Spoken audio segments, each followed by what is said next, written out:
Good evening, everyone, and welcome to Nerd Rage Gaming Post-Rotation Pokemon Locals.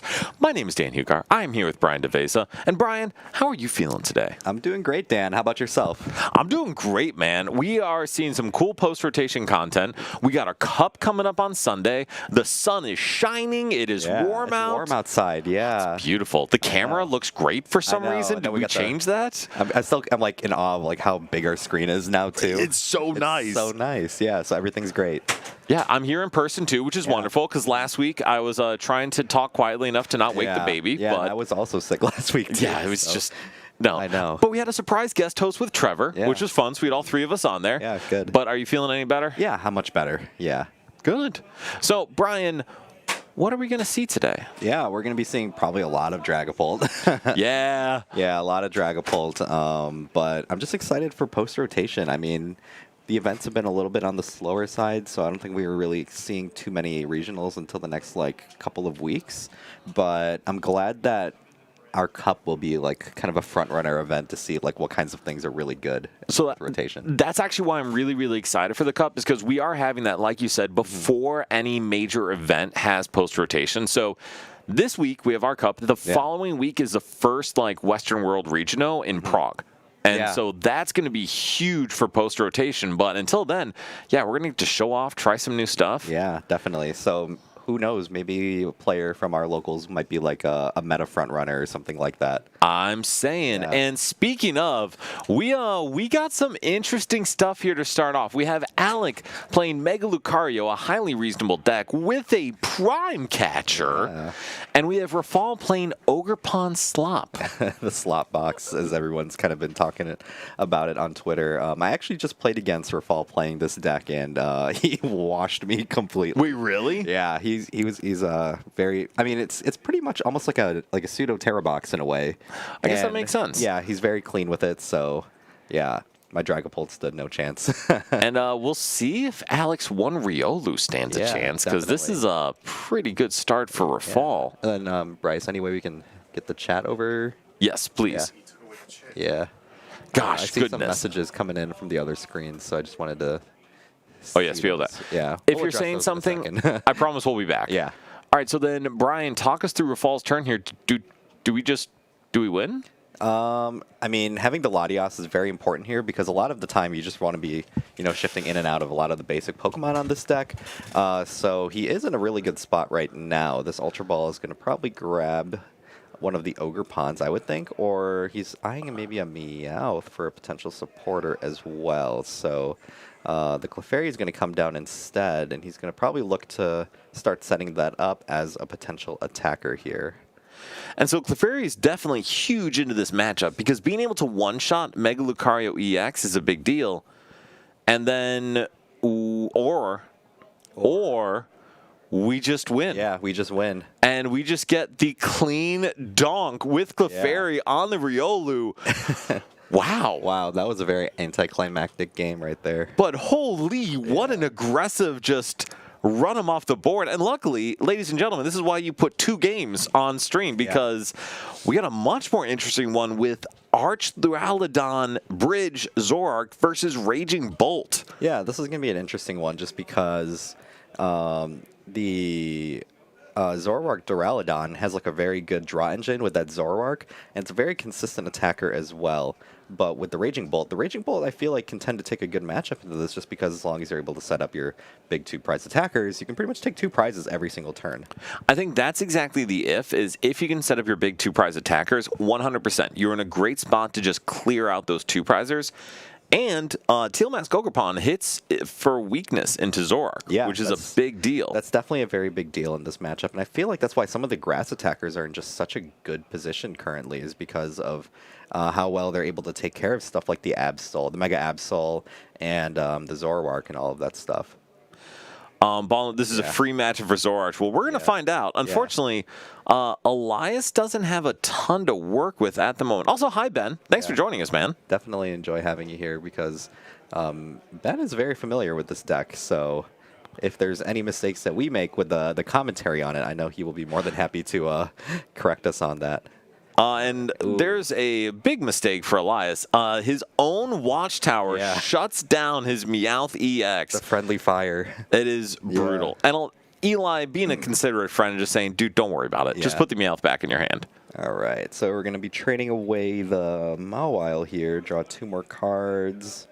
Looks like we're going to get the Lily's Determination along with the Duraludon here. So let's see what we will be able to draw into here. So 8 fresh cards going on to the side of Elias here. And that's a huge deal because now with the Zoroark and a clean hand to build from, I mean, Elias is just built to just run this whole game. Yeah, he's definitely cruising here. And the nice thing about the trade ability here is it's going to be able to get those metal energies into the discard pile, which is going to help with the ability of the Archaludon to be able to power itself up with that metal alloy ability. Absolutely. Alloy.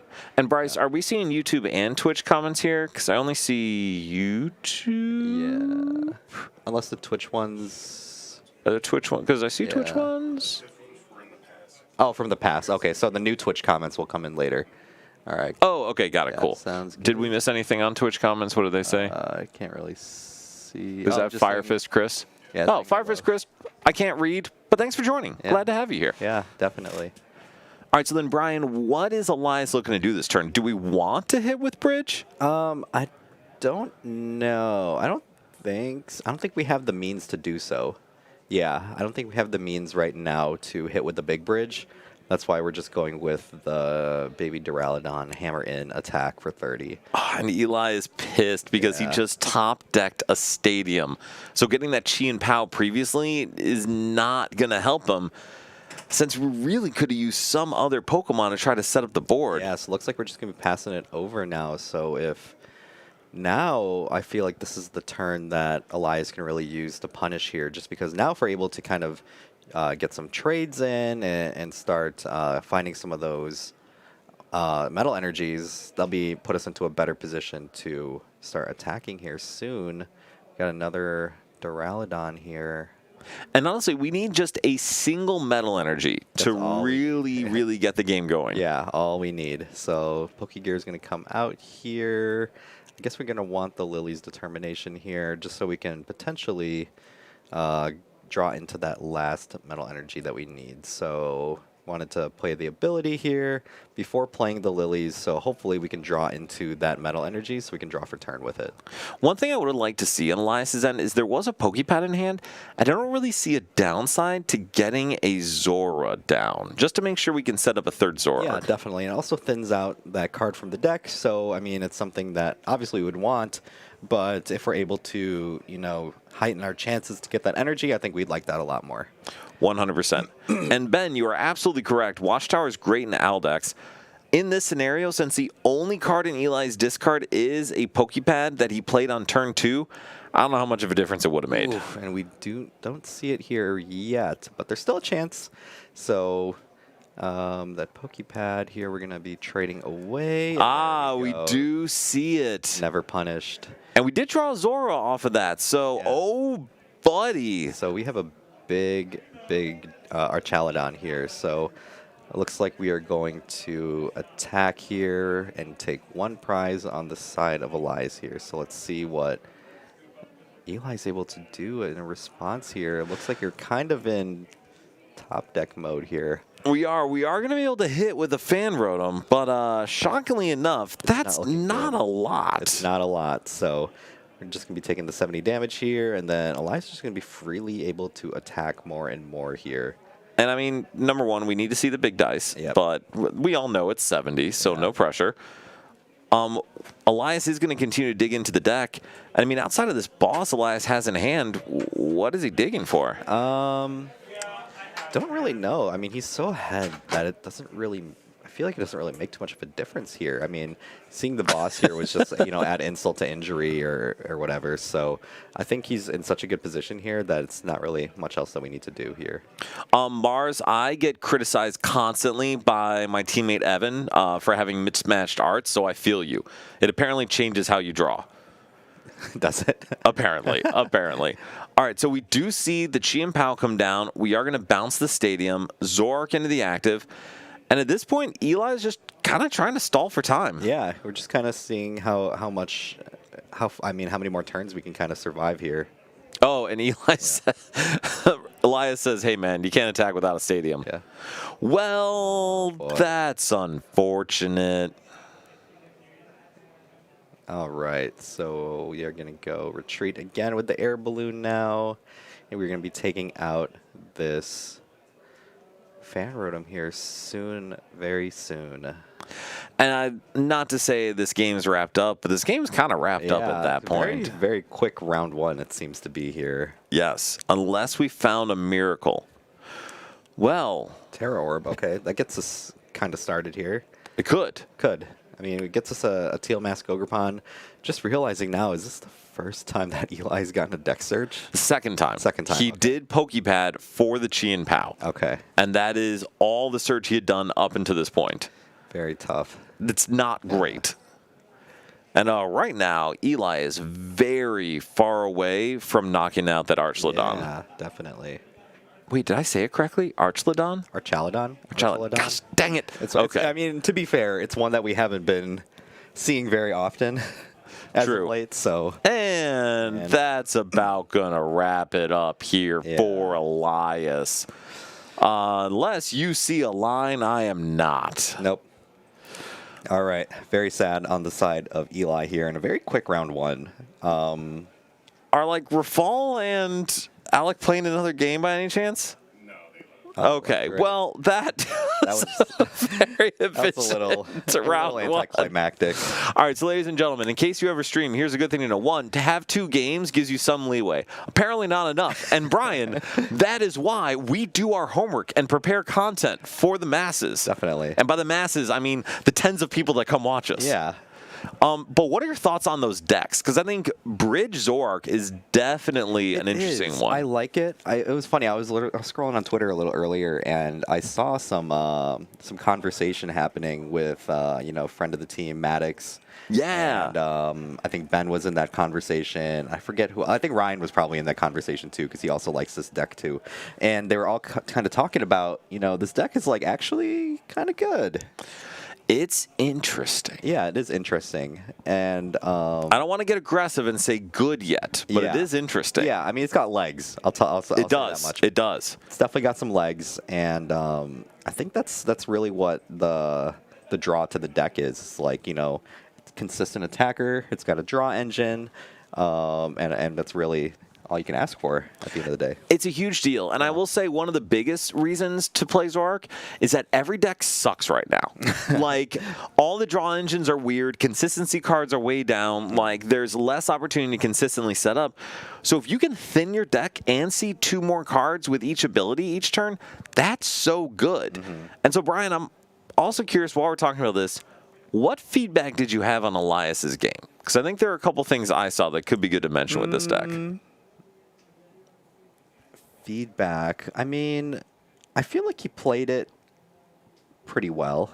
I don't think there was any like really big misplays that would have like lost him the game or anything like that, but it's more like micro things that are like win more moves or like more optimized moves. Yeah. I completely agree. And I like, he obviously did what he needed to do. He set up, he found the draw he needed. Alex, thank you for joining. And our Archalodon, we're totally going to call it Bridge because I'm never going to get that right. And Pokeball, ton of slot boxes, yes. Yeah, it seems like there's going to be a lot of that in response to the amount of Dragapult. Yes. Yeah. And there's so much Teal Mask Ogrepon around right now. It's a very, very good Pokemon right now. It is. Ben, great feedback. Don't bench me out Thunder Watchtower. 100% a thing that's going to happen. Definitely. The other thing I want I did throw Alex, it's a good point. One thing I did want to say, though, exactly what you're saying. Did Elias play like poorly? No. He got the right game plan. But there were a bunch of turns where he could have thin cards out of his deck, thin cards out of his hand. That makes sense. Like, playing that Pokepad before to get the Zoroark because he ended up drawing into Pokepad anyways. Exactly. Yeah. Also, setting up more Zora because Elias only had 3 Pokemon on the bench. Yeah. And into a matchup like Raging Bolt, filling your board doesn't really matter too much. So, in my mind, if you have 3 Zoroark, 2 Bridge, and then a space for a Meowth or something or a Pheasantipity, that's the optimal board because then the 3 Zoroark also lets you thin your deck more as you go. So I think on my end, that's the one thing I would have liked to see is just an opportunity to dig further in case Eli did hit a judge or something like that and was able to try to stick him for a turn. Yeah, definitely. And I say this all not to judge Elias, because Elias is a great player. Oh, yeah, I mean, 2 day 2s already. Yeah, he's doing great this season. Great season so far, so...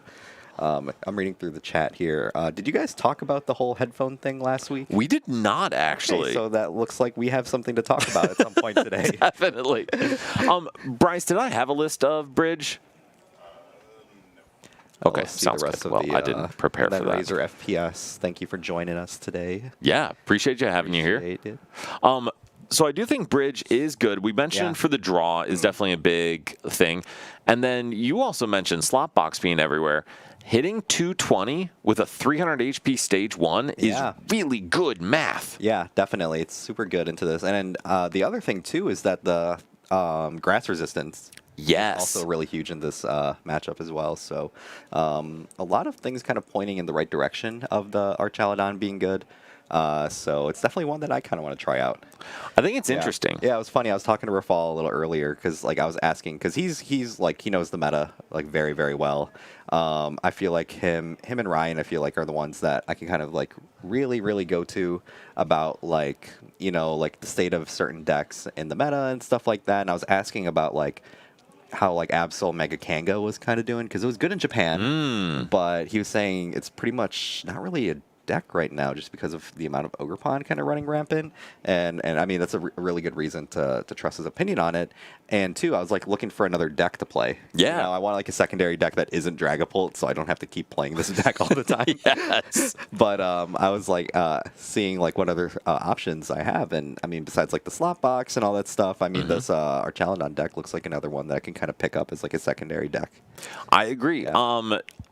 Excuse me, Alex. Elias is incredibly handsome, and I'm glad you noticed this. Razor, I'm doing great. How are you doing, Brian? I've been great. Yeah. Thank you for asking. How are you, my friend? Yeah. Thank you for joining again.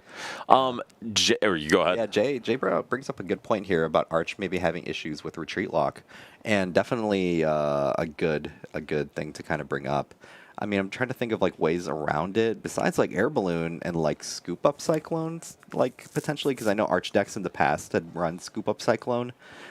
I don't really think of anything else as being a good way to get around the retreat lock. But then again, I feel like retreat lock, besides like Sob from Ogre Pond, I feel like there isn't too much retreat lock in the meta right now. We got some great topics to talk about then. Kanye, Stevens Metagross is fantastic. I think that's a really cool one, and I don't think I have a list for that, but we can talk about that. From Chile.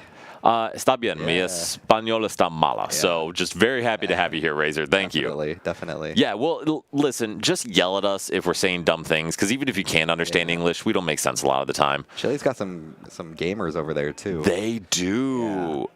Yeah. And then, Alex, every deck does have a retreat lock issue. And yes, Yveltal is a huge deal. So real quick and Chompy, we've sometimes done that. So if there's an interest, I'm not opposed. Yeah, I know at the regionals they did like a 2006 format. Is it 2006? Yeah, 2010 I think it was. Okay. Or was they it did the Ruby Sapphire format or whatever. They did that one once as like a retro format. But other than that, I don't really think they've done many other retro formats in the past. No, we've tried once or twice here, and it hasn't been a huge turnout just because obviously you've only been playing for a few years. Anything before that is a whole brand new thing. And it becomes hard to source some of those cards too for those formats as well. So unless you've been playing forever and you have those decks already built, a lot of those cards get a little bit on the pricier side, even if you are buying like the World Championship reprint decks. So it can, RSPK, that's the format name. Yeah, I know that's the one that was like super prevalent that people are kind of playing, but they do love that format. Yeah. I would love to play 2023 format. Speak to my heart, Brian, my heart. Yeah. Okay, so real quick, getting back to the bridge and getting around retreat lock. Yeah. So there is a Pokemon, Pecharunt EX, which I think is going to be a really good asset in a lot of these decks. Yeah. Because if you have Pecharunt and 2 air balloons, you're fine. Yeah, definitely. Because all you need to do is just Pecharunt up a Zoroark, retreat it, or if they trap that one, throw an air balloon on another one, Pecharunt that up, and then retreat it. Definitely, and it also just helps with like Zoroark, like straight Zoroark, period. Just because, Yes. like, sometimes people would try to gust around the ones that have the energy on them. So the Petron can just kind of, bring another one up into the active and all of that. So, yeah, definitely. And actually, in retrospect, maybe that's something Elias was trying to play around. Yeah. Mo, thank you for joining. Mo, thank you for joining. We miss you, man. I have a beautiful rally for you on Sunday. Please remind me, since hopefully Mo will be able to come hang out with us at the Cup. Mo said, was asking me the other day if I was going to be at the Cup, and I was like, unfortunately, I'm working, but it's been so long since I've seen you, Mo, so we definitely all miss you here. Definitely.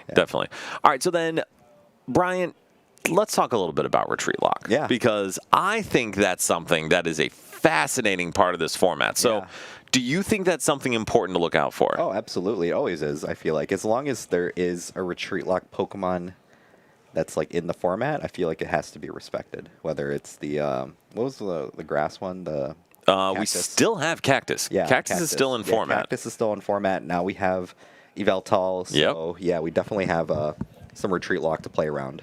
And Pokeball, you are right. A lot of decks would play Turo, and that is not an option anymore. No Penny either. No Penny, which is a big deal. We still have Switch. We still have Prime Catcher. And as Alex is saying, we have Kieran. And Scoop Up Cyclone. We do have Scoop Up Cyclone.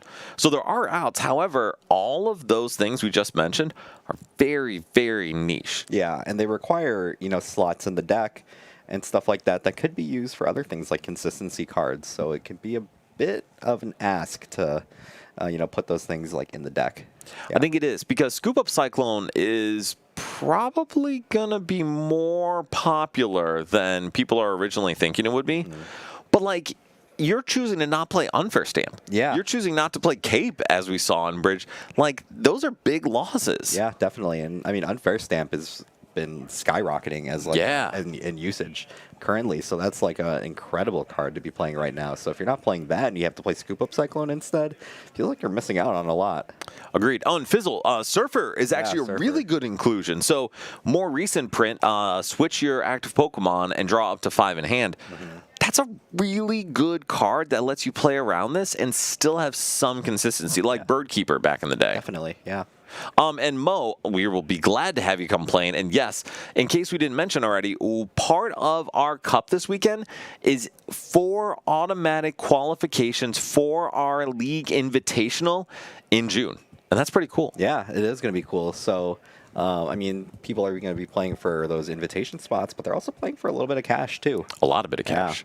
So we do we should just talk about the Cup right now. Yeah, might as well, right? Yeah, so hey, we have a Cup Sunday. We mentioned this. But yeah, so it is a $1,000 Cup guaranteed minimum. If we do get real popular and hit 64 players, we bump it up to 1,500. Yeah. And if we somehow hit 90 players, that gets bumped up to 2K. Yeah, if we hit 90 players, it's going to be a lot of people in that store. It's going to be a lot of people. So we do have pre-registration online. Honestly, at this point, the store can hold like 90-plus people. Yeah, so definitely. We would love to see anyone who wants to come out. We'll obviously be here, myself and Moshi, yapping about it. And they got a lot of good singles in the store. It's just a really positive community. Like, it's just fun, man. Yeah, and then Kanye was asking if store credit can cover the cost. Bryce was nice enough to say that it does. Yes. So if you've already got store credit, if you want to just swing by, we would love to have you here. Yeah, definitely. And then, like we said, the Cup's going to be post-rotation, so it should be fun. Yeah, it's going to be a whole big reason for you to either come out or to come watch. Exactly. So, yeah, a lot of great reasons. And we should just talk about Invitational, because we apparently had 2 very short games. And then we can talk about more decks. But, Brian, tell us about the Invitational in June. Yeah, so the Invitational, we've been, all our players have been playing towards this Invitational since we had the last one in the winter time. So, every week, every player comes by, they get points for playing each round, for winning.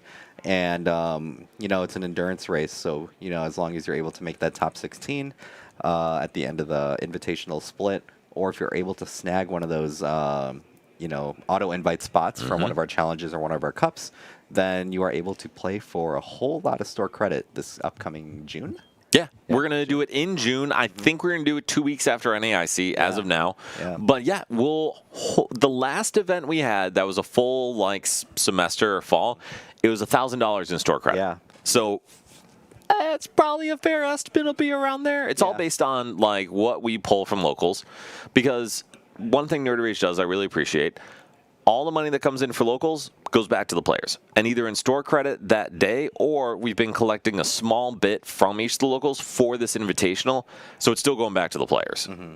And then I had another thought with that. Yes, so we have our cup. So top 4 of our cup will automatically qualify for it. And then we have 2 more challenges left in the season, our April and our May challenge. And for both of those, the top 2 finishers will automatically qualify. So still plenty of spots to try to squeeze in. Is it top 2 from each challenge? Yes, top so 2 we got from each 8 challenge. spots, auto invites left. Exactly. And then we still, if you're still in the running for the top 16, you could still play for that too. So plenty of opportunities for the players here to get those invite spots. 100%. Yeah. And so we can get back to the Pokemon now. Yeah. We'll do the content crap later. But so we were talking a little bit about Bridge, and one of the big advantages Bridge has is that Zoroark as a draw engine. And that cannot be understated how important having a draw engine is, because, Brian, as we're kind of seeing, we had 12 strong draw supporters as of about 3 weeks ago, and we are down to 4. Yeah. We are able to play 4 Lilies, and that's it. Yeah, definitely. And then we get Judge and Harlequin and very bad things. Yeah, Morty. Morty. Morty's not bad. But, I mean, losing Research and Iono is a huge hit to the format. Yeah, definitely. Just because those are cards that we've had for so long. Yeah. I mean, Research, has been in the format for what feels like forever now. I think we've had Research since 2019, something like that. Yeah. And obviously it was in there for a long time prior, but it was there the entirety of Sword and Shield and the entirety of Scarlet and Violet. Yeah, so that's a big chunk of time, pretty much, to have that card in the format. So not having that is going to be a huge one, and then Iono as well. So pretty much Judge and Unfair Stamp kind of being the big disruption cards right now are going to be, ours to play with for now. Absolutely. Yeah, and then it makes, having your own draw engine that much more powerful. And so Zoroark, I think, is a huge piece of that. So 280 HP, discard 1, draw 2. Yeah. Not only are you seeing more cards, but you're thinning your deck. And over the course of a bunch of turns, that adds up a ton. Yeah. And so what are some of the other draw engines that people can use going into this format? Other draw, I guess draw engines. I'm trying to Recon Directive from Dragapult. That's a huge one. Another super powerful one, just because you keep the resources. They get put to the bottom of the deck, but you're also keeping the resources still. So that's another really, really huge one to kind of think about. And it's already a part of your primary attacker evolution line. So stage 1s that give you consistency are a huge deal. Yeah, definitely. So, and then Pheasantipity obviously has also been a really big one as well. That one's been really, really heavy in the format ever since it got printed. So everybody really can use Pheasantipity. Ooh, question. What are the fraudulent decks of the format? Ooh, Brian, give me a fraudulent deck. Ooh, that's a tough one. I feel like you can kind of even say that the Archaludon deck's kind of on fraud watch. I think you have to be questionably good to be a fraud. Like, you don't expect the last pick of the draft to be a fraud. Yeah. And I don't think Bridge is the first pick of the draft. Yeah. Okay. Ooh, Gappy saying Arboliva feels fraudulent. Okay. Ooh, what do you think about that? Yeah, that one's an interesting one too, just because everyone talks about how powerful it is, because how quick it is. You can just evolve to stage 1 energy, and then all of a sudden you're planning all these damage counters on the board. That one seems like it could be also on fraud watch in a way. I know some people have been really rocking with the Rocket deck. That is 100% on fraud watch for me. Both the Mewtwo and the Honchkrow. Yeah, definitely. So those ones could also be kind of fraud watch decks as well. Kanye and Gappy both saying that Shaman is the reason Arboliva is a fraud. I agree. Yeah. I think that's the biggest threat for it. Definitely, yeah. On my end, I don't know if I really want to call it fraud watch per se, but I do think Dragapult is going to underperform. Yeah, I can see that. I can see that in a way that Goldengo kind of was. Yes. Because Goldengo is consistently the most played deck in every event for the past 4 months, more than 4 months. And it's just what people know. So obviously when more people are playing it, the results kind of get twisted in a way. So yeah, that could definitely be something. And Kanye, I agree. That is a crazy take, because I will also say Dragapult is the best deck in format. So calling the best deck in format a fraud, But exactly like you're saying, Brian, Yeah. if it's 25% of the meta, it is not going to perform and translate 1-to-1 into day 2. Yeah, I mean, its conversion rate's going to suffer because, I mean, since so many people are going to be playing it, not everyone's going to be making it into day 2 with it. Agreed. And my other one, I will say, I think is absolutely on Fraud Watch, is Lucario. Yeah, that one too. I feel like that deck has a lot to prove. Yes. I feel like it needs an event to prove before, because people just like look at it and they're like, oh yeah, it's like consistent attacker. I mean, doesn't require much, but at the same time, like, it can get punished pretty hard by a lot of the psychic decks and this and that. And I mean, it's a mega Pokemon, so 3 prizes. Yeah, that one I feel like is like the perfect definition of like on Fraud Watch. Well, and I will say Clefairy is the biggest threat for that, and Kane's exactly on it. Lucario gets screwed over unintentionally with Lily's Clefairy. Anything targeting weakness on Dragapult is going to be able to clear out that Lucario very easily. Yeah, definitely. Yeah. And then Chompy, that is a good thing to know for retro formats. And for, even if we don't play him here, for anyone else who knows, there are a ton of people that love playing retro. Like you mentioned 2023, Lost Tina, my baby. Yeah, I know there's so many cool ones too. Like you could play like the Palkia decks. Yeah. All the different arc piles and stuff like that. You could play Snorlax if you hate yourself and others. Like there's so many options. Yeah, there's so many options. I feel like a 2023 format would be like a really fun retro to kind of look back on. Yeah, but Chompy's saying here too, you can play proxies, you can mix Japanese cards, because you're playing for fun, so it's okay to have a little bit more looseness around that. Definitely, and I think that's one quality of life thing that I've liked about other games. Like one I've been kind of experimenting with was Riftbound, which is a card game, and that one's really big in China. Is it really? Yeah, it's really big in China, and they say in like their rule book it's okay to mix Chinese and English cards because it can be hard to get the product and this and that. So being able to combine both languages is a really cool thing to be able to do. That's awesome. Yeah. Eli, did you get the buy? Yeah. All right. Well, Eli, who got obliterated last round. You watched the second game? You guys played a second game? You guys played a second game? Yeah. No, we just watched the first one. Yeah. Okay, that sounds about right. Yeah. But no, yes, Alex, so many Arceus piles for 2023. And then just kind of to get back onto the Fraud Watch, I think Lucario is definitely a risk of that. Yeah. Even though it is a very efficiently and well-built deck, just you're going to get targeted down. Yeah, definitely. And so as we get into the next game, Brian, what's the flip? What card do you think, or what deck do you think is going to overperform? Ooh, one that's going to overperform. That is a good one. I feel like the slot box is going to overperform. I feel like a lot of people just like undermine it just because of like either the ease of use or like, all the basics or anything like that. I feel like that one is going to really overperform. I think that makes sense. Yeah, I feel like it can get some really solid finishes, and I feel like it has a lot of the pieces to make deep run. Absolutely. Vocati, thank you very much for joining. Good to see you here. Appreciate it. I would actually say, kind of along those lines, I'm actually going to pick Bridge. Yeah. I think Archludon is Bridge, whatever, especially because it is going to be relatively limited play. I think it could make some, do some damage, make some noise. Connie, I'm sure we have a couple slot boxers here. We did see an interesting version of Earth for Fall. Alex, yes, everything plays Clefairy. We get Lucario now. Exactly, and we get a deck I was going to have us talk about, Mega Starmie against it. So, Brian, as we get started here, talk us through the turn. Yeah, so I have no idea how this card works. It's funny because... Okay, I can talk about Starmie. It's funny because I ripped 3 boxes of a Perfect Order, and I pulled an entire Starmie line. So dude, that's sick. Yeah. So Tiger, thank you so much for joining. I guess I might as well play the deck, right? That seems like a good plan. Yeah. And Vocati, yes, it's Thursday night. We play Pokemon. My wife is taking care of the baby because she's amazing. It's great. And so with this Mega Starmie deck, so it has Starmie, it has Monkey Dory, it has Frostlass, and Budew. And the whole reason this thing works is Starmie, for single energy, does 120 damage to the active, and then 50 to one of your opponent's bench Pokemon. It's actually pretty decent. For a single energy, it's not bad. And Starmie has 330 HP. It is a Mega. And that is a big deal. But you're able to apply very rapid, very efficient pressure and apply...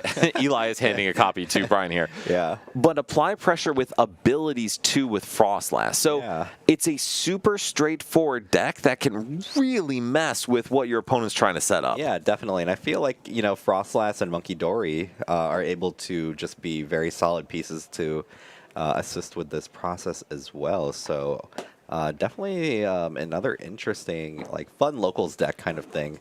I wonder, like, if anybody is really putting in some time into a deck like this, but Oh, don't worry. We got a list to talk about after this. That's yeah? done very well online. Yes. Okay, okay. All right, so Brian, talk us through Lucario here. Yeah. What's the plan for Yeah, definitely. Senior? So Senior's plan here is he really wanted to, if he was able to, wanted to get down the Soul Rock and Lunatone engine, just because with both of them, the Lunar Cycle ability would be able to discard a fighting energy and draw 3 more cards for Senior. And then the Soul Rock being a very reliable attacker as well. So if he was able to, he definitely would have. But the nice thing about it still is that that Riolu is able to evolve into Lucario right away and just start attacking right away too. It can apply plenty of pressure. The issue is Senior did not play the Mega Charm or Mega Stamp, whatever it is, in hand. So unfortunately, he's not going to be able to search that out. Yeah. Kanye, we don't have game already by 10 HP. Unfortunate. Yes. Now, especially because Trevor did not attach that energy, we can't search out a Monkey Dory, put it down, and then use the energy or damage to shift it over to Senior's board. Yeah. For Munoz, thank you so much for joining, Yeah. Munoz. Appreciate it. And Fizzle, yeah, I think he kind of recognized Trevor does not have game yet. And, wow, someone just said something. Tiger, that is actually a big piece of both of these decks. So Wally's Compassion is a supporter that says heal all the damage from one of your Mega Pokemon and put all energy attached to it into your hand. And for both of these Pokemon, you're doing a good bit with a single attachment. So you can just undo your opponent's turn and get right back to applying pressure. Yeah, definitely. So let's see. We don't look like we have much else here for the turn. Looks like we might just go right into the attack. And so Move. for Trevor's end, I mean, I'd really like to see another Starmie come down, right? Yeah. And also, I'd really like to see that Frostlass get Frostlass is evolved. going to be coming down, which is good. But looks like that's all that we're really able to do at the moment. So it looks like we're going to be doing that attack here. We're going to be knocking out the Lunatone. And that Riolu is going to have 10 HP remaining. And so, Brian, I'm curious, do you think that was the right decision on Trevor's end? Right decision. It's questionable. I feel like there's always, I feel like, another optimal move that you can kind of do. But I don't know. Yeah. I think on my end, thank you for asking. Yeah. Sorry. I actually would have liked to see Budu there. Just Okay. because if you're not going to clear out this Riolu from the board, it probably makes sense just to apply enough pressure where you can sweep the next turn, knowing that the only way Senior would be able to evolve up the Riolu is by having Lucario raw in hand. Yeah, definitely. And I do like that idea in a way, too, just because if you see that Senior's not really able to, set up anything, just kind of add insult to injury, kind of keep trying to punish with that item lock. Exactly. And I think with the Frostlass, I believe the Lunatone would have been knocked out coming back into Trevor's turn. Or going into Senior's turn. So Trevor kind of would have been able to sweep the board the next turn. Yeah, definitely. So it looks like that Mega Signal is going to come out here. And that Mega Lucario will be coming out. And I mean, this is still good for Senior. The downside of Mega Starmie is it does not do a ton of damage. So trying to get through with 340 HP Pokemon is not easy. No, definitely isn't. And it's kind of probably going to require Trevor to have another attacker kind of to be set up here pretty soon. So hopefully we're going to be seeing one here in the next turn or so. And I imagine Trevor's going to want to get down a Monkey Dory here, along with another Staryu, to start spreading that damage. Yeah, definitely. That looks like that might be the move here. Oh, and Wally's Compassion. Exactly like Tiger was talking about. We have a Wally's Compassion in hand to heal all of this damage. Yep, and it's just pretty much going to undo all of the work that Trevor did that last turn. Which is a pretty big deal because now Senior can knock out this Mega Starmie next turn with a single attachment. Yeah, definitely. So it looks like we're going to have to get some more Staryus on the board here. And I think we're going to be starting with that Buddy Puffin here to get those down. And hopefully that's going to start getting some more of those damage counters in play under that Risky Ruins. And the Risky Ruins is a really cool stadium because not only does it act as a stadium bounce, but it says whenever you put a basic Pokemon onto your board that's not a dark type, you put 2 damage counters on it. And boy, oh boy, does that work well with Monkey Dory. Yeah, definitely. And it looks like we don't see any more Staryus here. Ooh. Only have the Monkey Dory, unfortunately. So that's an issue. Yeah, it's looking not too good right here. I might. So the one advantage that Trevor has is I believe this deck still plays at least 1 copy of Mega Frostlass. And so Mega Frostlass, especially once Christian takes a couple prizes, could do a really good job of sweeping this Lucario. Yeah, definitely. So it looks like we're going to just cancel both of those Pokepads out here. Are we just going to put... Ooh. Ignition energy here. What do you think of that? Interesting. Interesting. I thought we were going to probably play that Judge potentially, but looks like we're going to be playing the Lily's Determination here. Say Notes. Oh, Yeah. by the way, Notes, great to see you. Thanks for joining. Sleep Angle. Does the second attack... I thought the second attack shreds. I think it shreds, yeah. Okay. Oh, yes. Yeah. The Mega Frostlass second attack does put them to sleep. And, yeah, I mean, if we hit for 210, Brian, are we able to clean it up next turn? We could, yeah, especially if something like that Mega Frostlass is in the deck still. That could be something that we could play around. And so far, we don't have it. Yeah. And it's tough, though, because we can't even set up another Staryu here. And that's a big deal because Trevor doesn't really have a great follow-up attacker at this point. He's eyeing that energy search. Another water energy here. Which I don't mind, especially if Trevor is going to go for that Mega Frostlass. But I mean, I didn't see it in deck. Yeah, I don't think I saw it either. But we might not have caught it in the deck search either. True. And so, okay, Crunchy, you saw it. Also, Crunchy Saltine, what a name. Love it. Okay, so if Crunchy saw it, hopefully it's in there for Trevor's sake. But also, it is a little crazy to me how quickly this game turned around for Senior, where suddenly he's in an okay position. Yeah, definitely. Yeah, he definitely is. So it looks like we'll be able to take a clean knockout here on Senior's side here, and he'll be able to get 3 prizes off of it.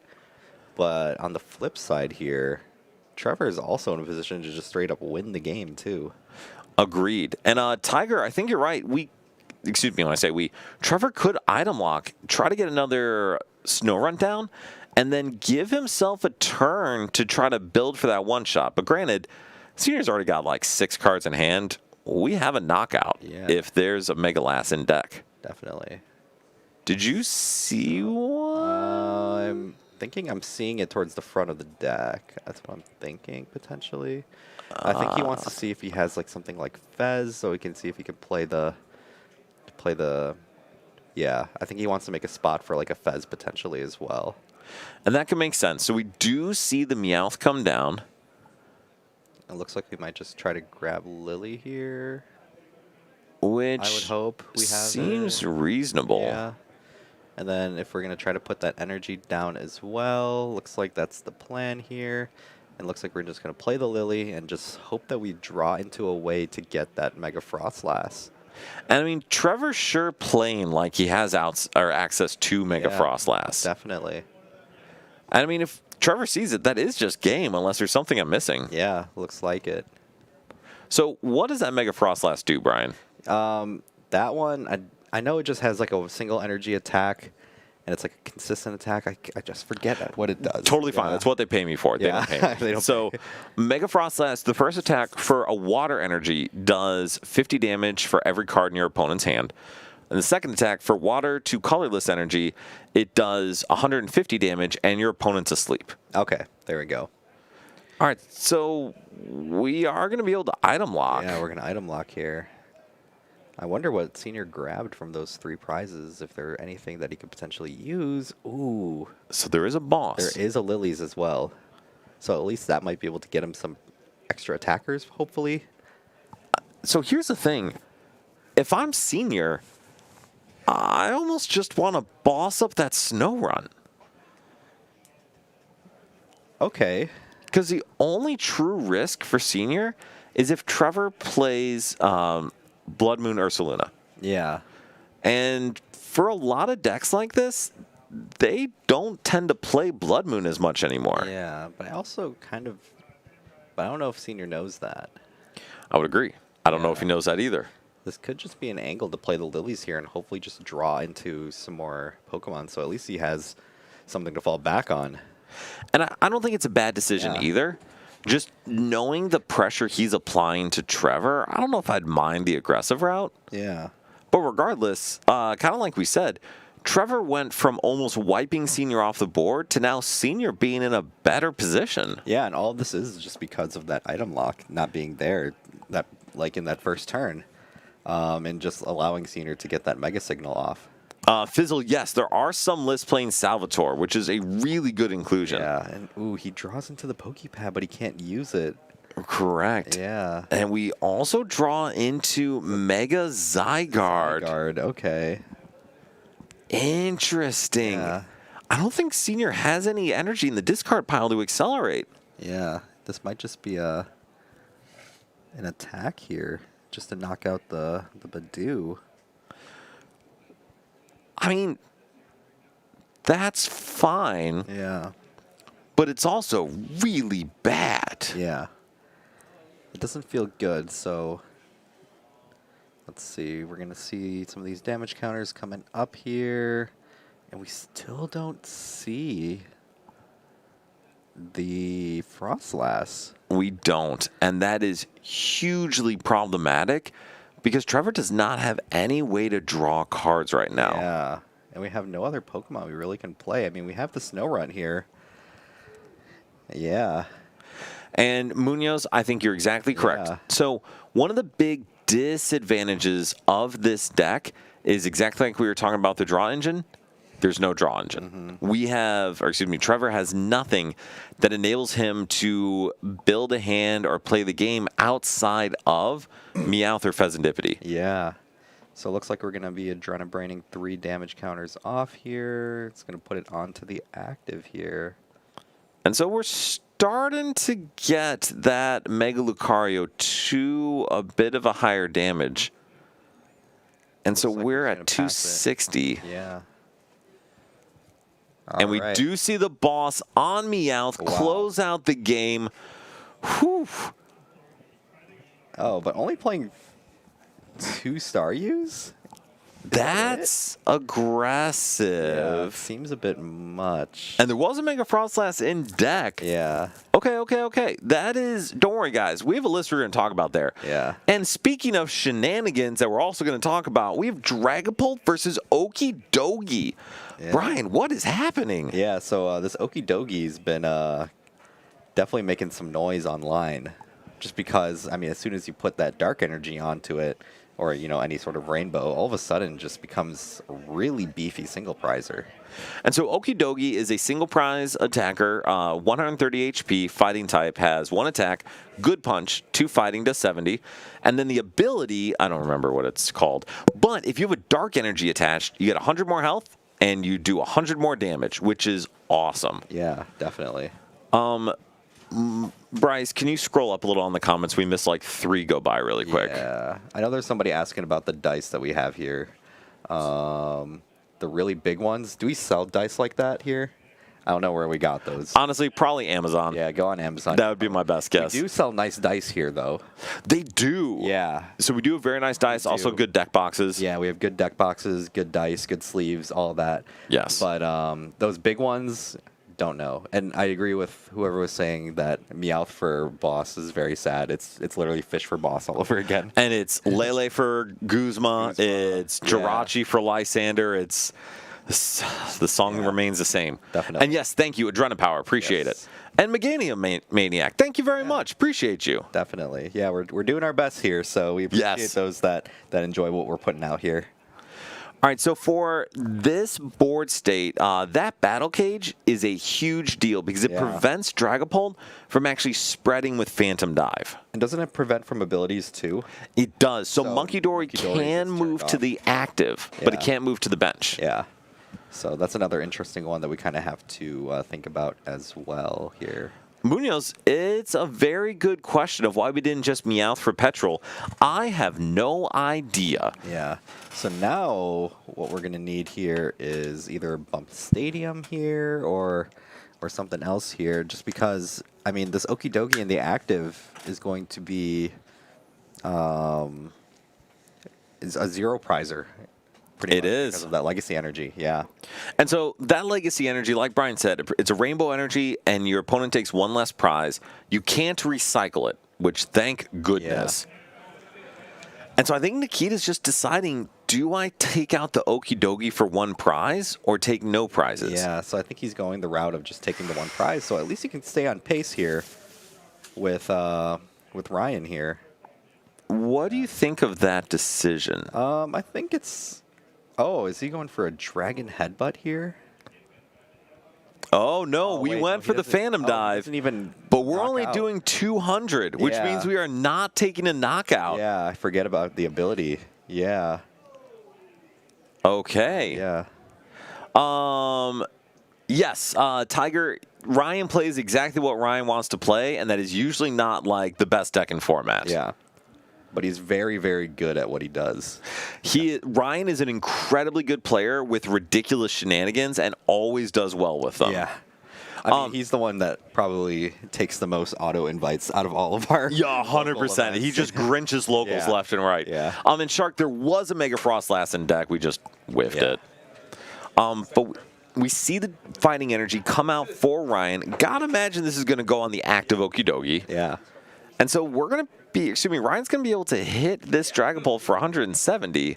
That's pretty good. Yeah, definitely. So we have another energy to attach for that. We were able to draw 3 more as well. Let's see what we're going with here. Looks like we're eyeing another potential supporter here. So one thing, Brian, I think I would have liked to see on Nikita's end is let the Dragapult die. Okay, yeah, because you can turn on the unfair stamp. Exactly. Yeah, definitely. And I think the way Nikita's going to win the game is, oh, never mind. Yeah. This is perfect. Ryan made life so much easier for Nikita Yeah, here. Definitely. Yeah. Let's see how it's going to turn out here.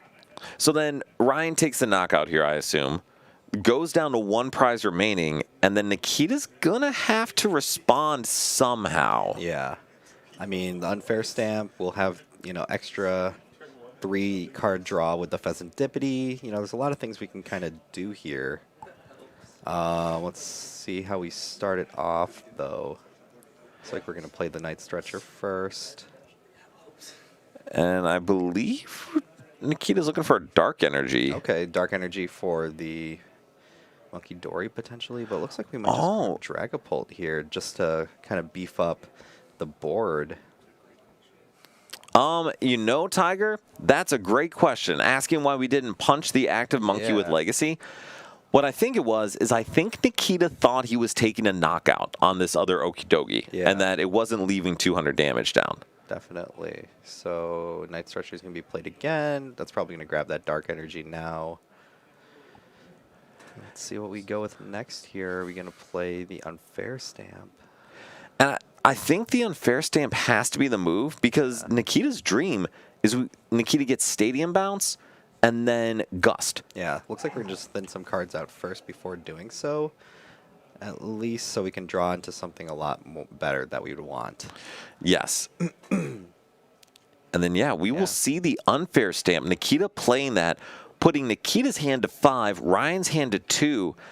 And there's a world where Nikita finds a boss, clears out an Okie Dokie and a... He needs a Stadium Bump, too. And a Stadium Bump, Yeah, yes. We we need need a boss Stadium Stadium Bump. Yeah. But, I mean, if Nikita finds that, Nikita could be in essentially a checkmate position Yeah, here. pretty much. Yeah.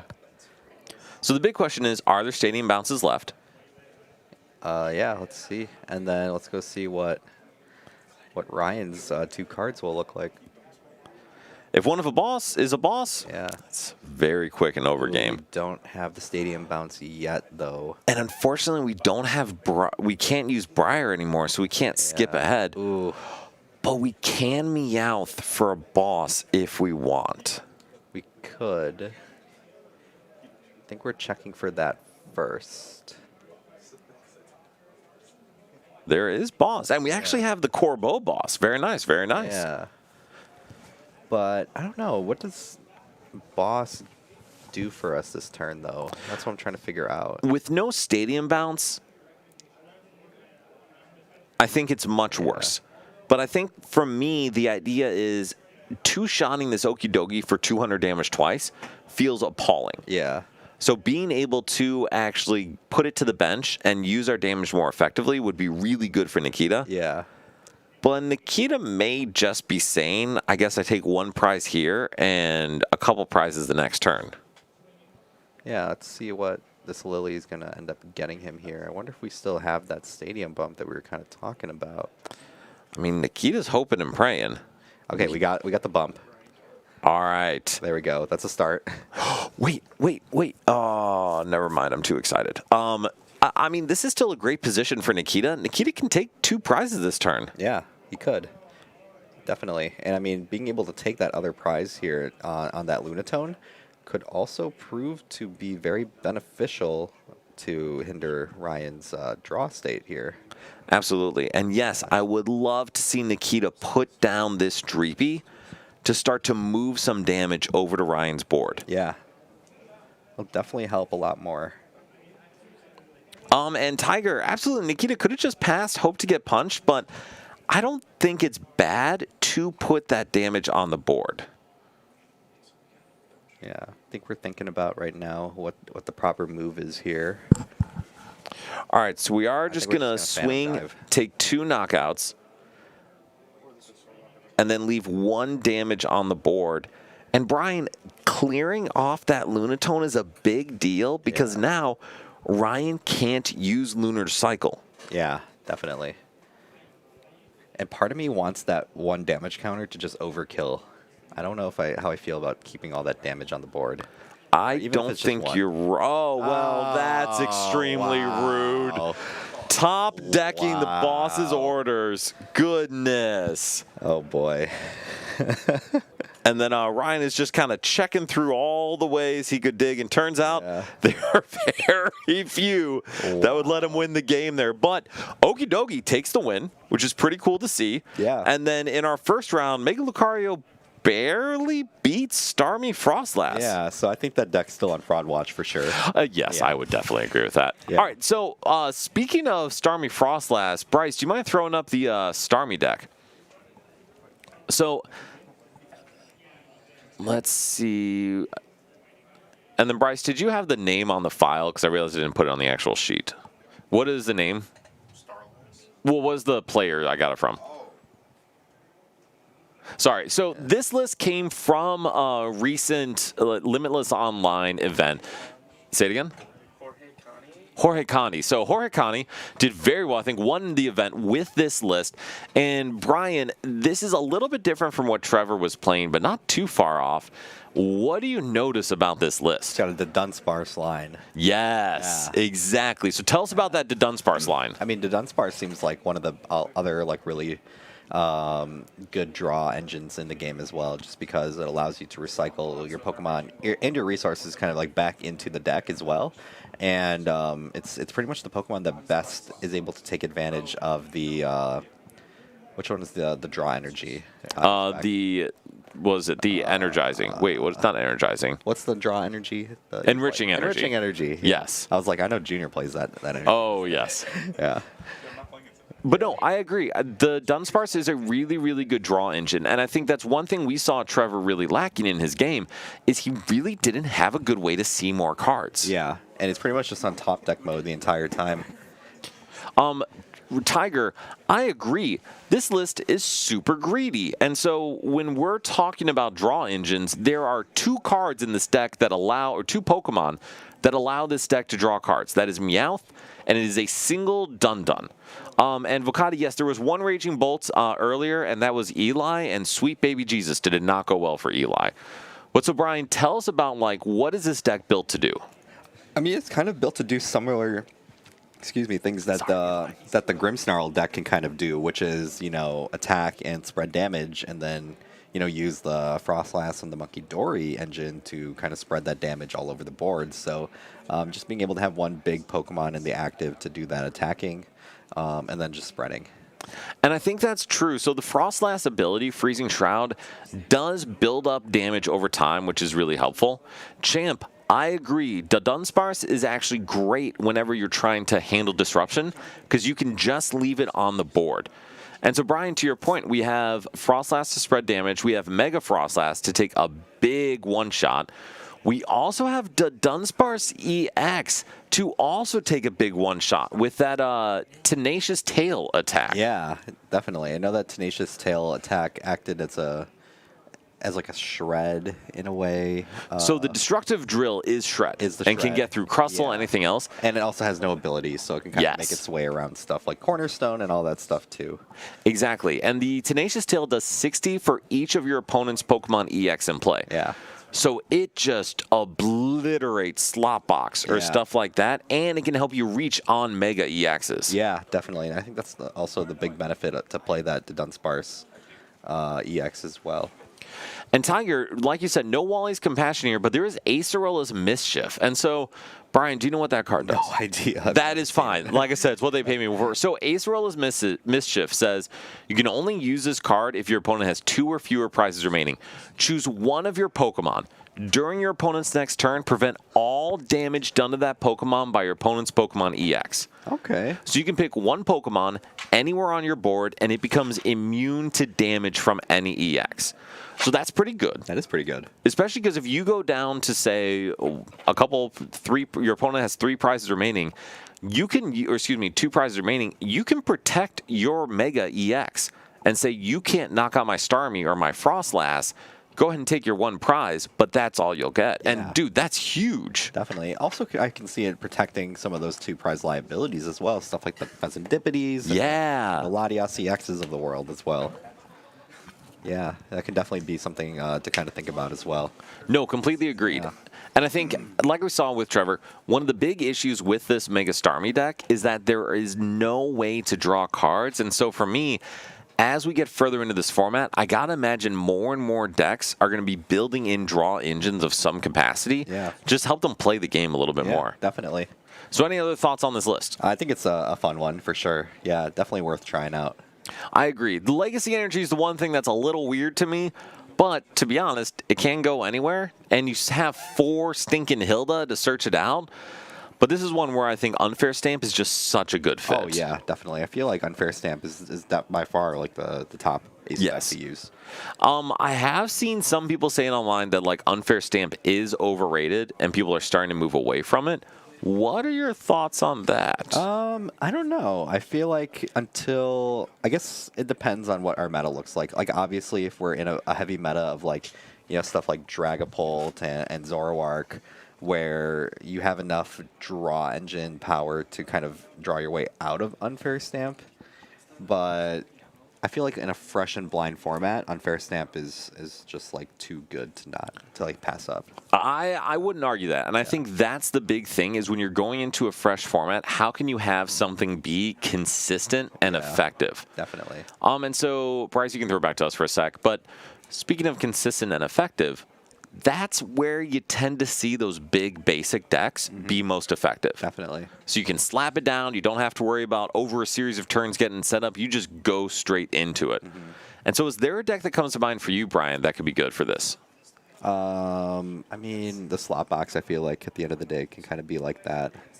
I would agree. Bryce, do you have the sloppiest box to throw up here? Yeah, I feel like that just because, it's like easy to power up attackers and, full basic deck, all of that. I feel like it makes it pretty easy to kind of get your attackers going here. And it's also one that utilizes the Wellspring Ogre Pond as well, which just puts a lot of pressure on stuff like Dragapult. And I agree. And there are slot boxes, and then there is this bunch of shenanigans that we pulled online. Bryce, what was the name associated with this one? Just so I'm giving credit. Bye, Moshi.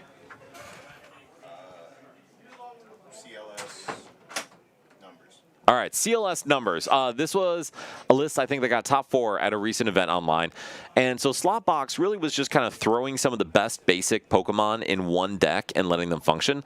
And so this kind of takes that to a new level because we are playing... This is insane. That is wild. But granted, if you have a Teal Mask Ogre Pond down, every time you see a Grass Energy, you draw cards. Definitely. Which is pretty good. Yeah. I mean, 4 Ogre Ponds, and you play Area 0...